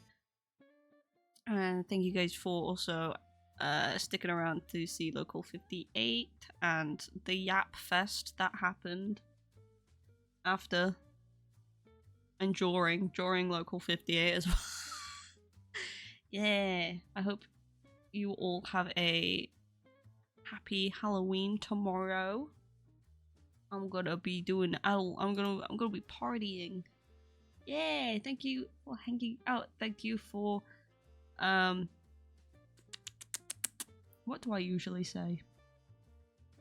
What's my usual thing? Not my usual thing, but I say thank you for taking the time out of your day to hang out. There we go. I don't know if that's the exact thing, but I'll vibe with it. I'll go with the groove, the flow. Yeah. Yeah. No one have nightmares tonight. You're not allowed. I'll take them from you. Ah. So next stream maybe Friday, but I don't know. Things need to happen for that to happen. If not, I will potentially see you guys. Well, probably next Monday. Yeah. I hope you all have a good morning, good evening, or good afternoon. Those are kind of out of order, but that's how we do things. Yeah. And see you guys later. Surprise funga maybe. Surprise funga maybe. Yes. I'll have to see if things work out. Yeah. But if not, maybe double funga next week. Maybe. But yes, rest well everyone. Have a good night. Have a good Halloween tomorrow. Be safe. Have fun. Stay hydrated. Bye bye.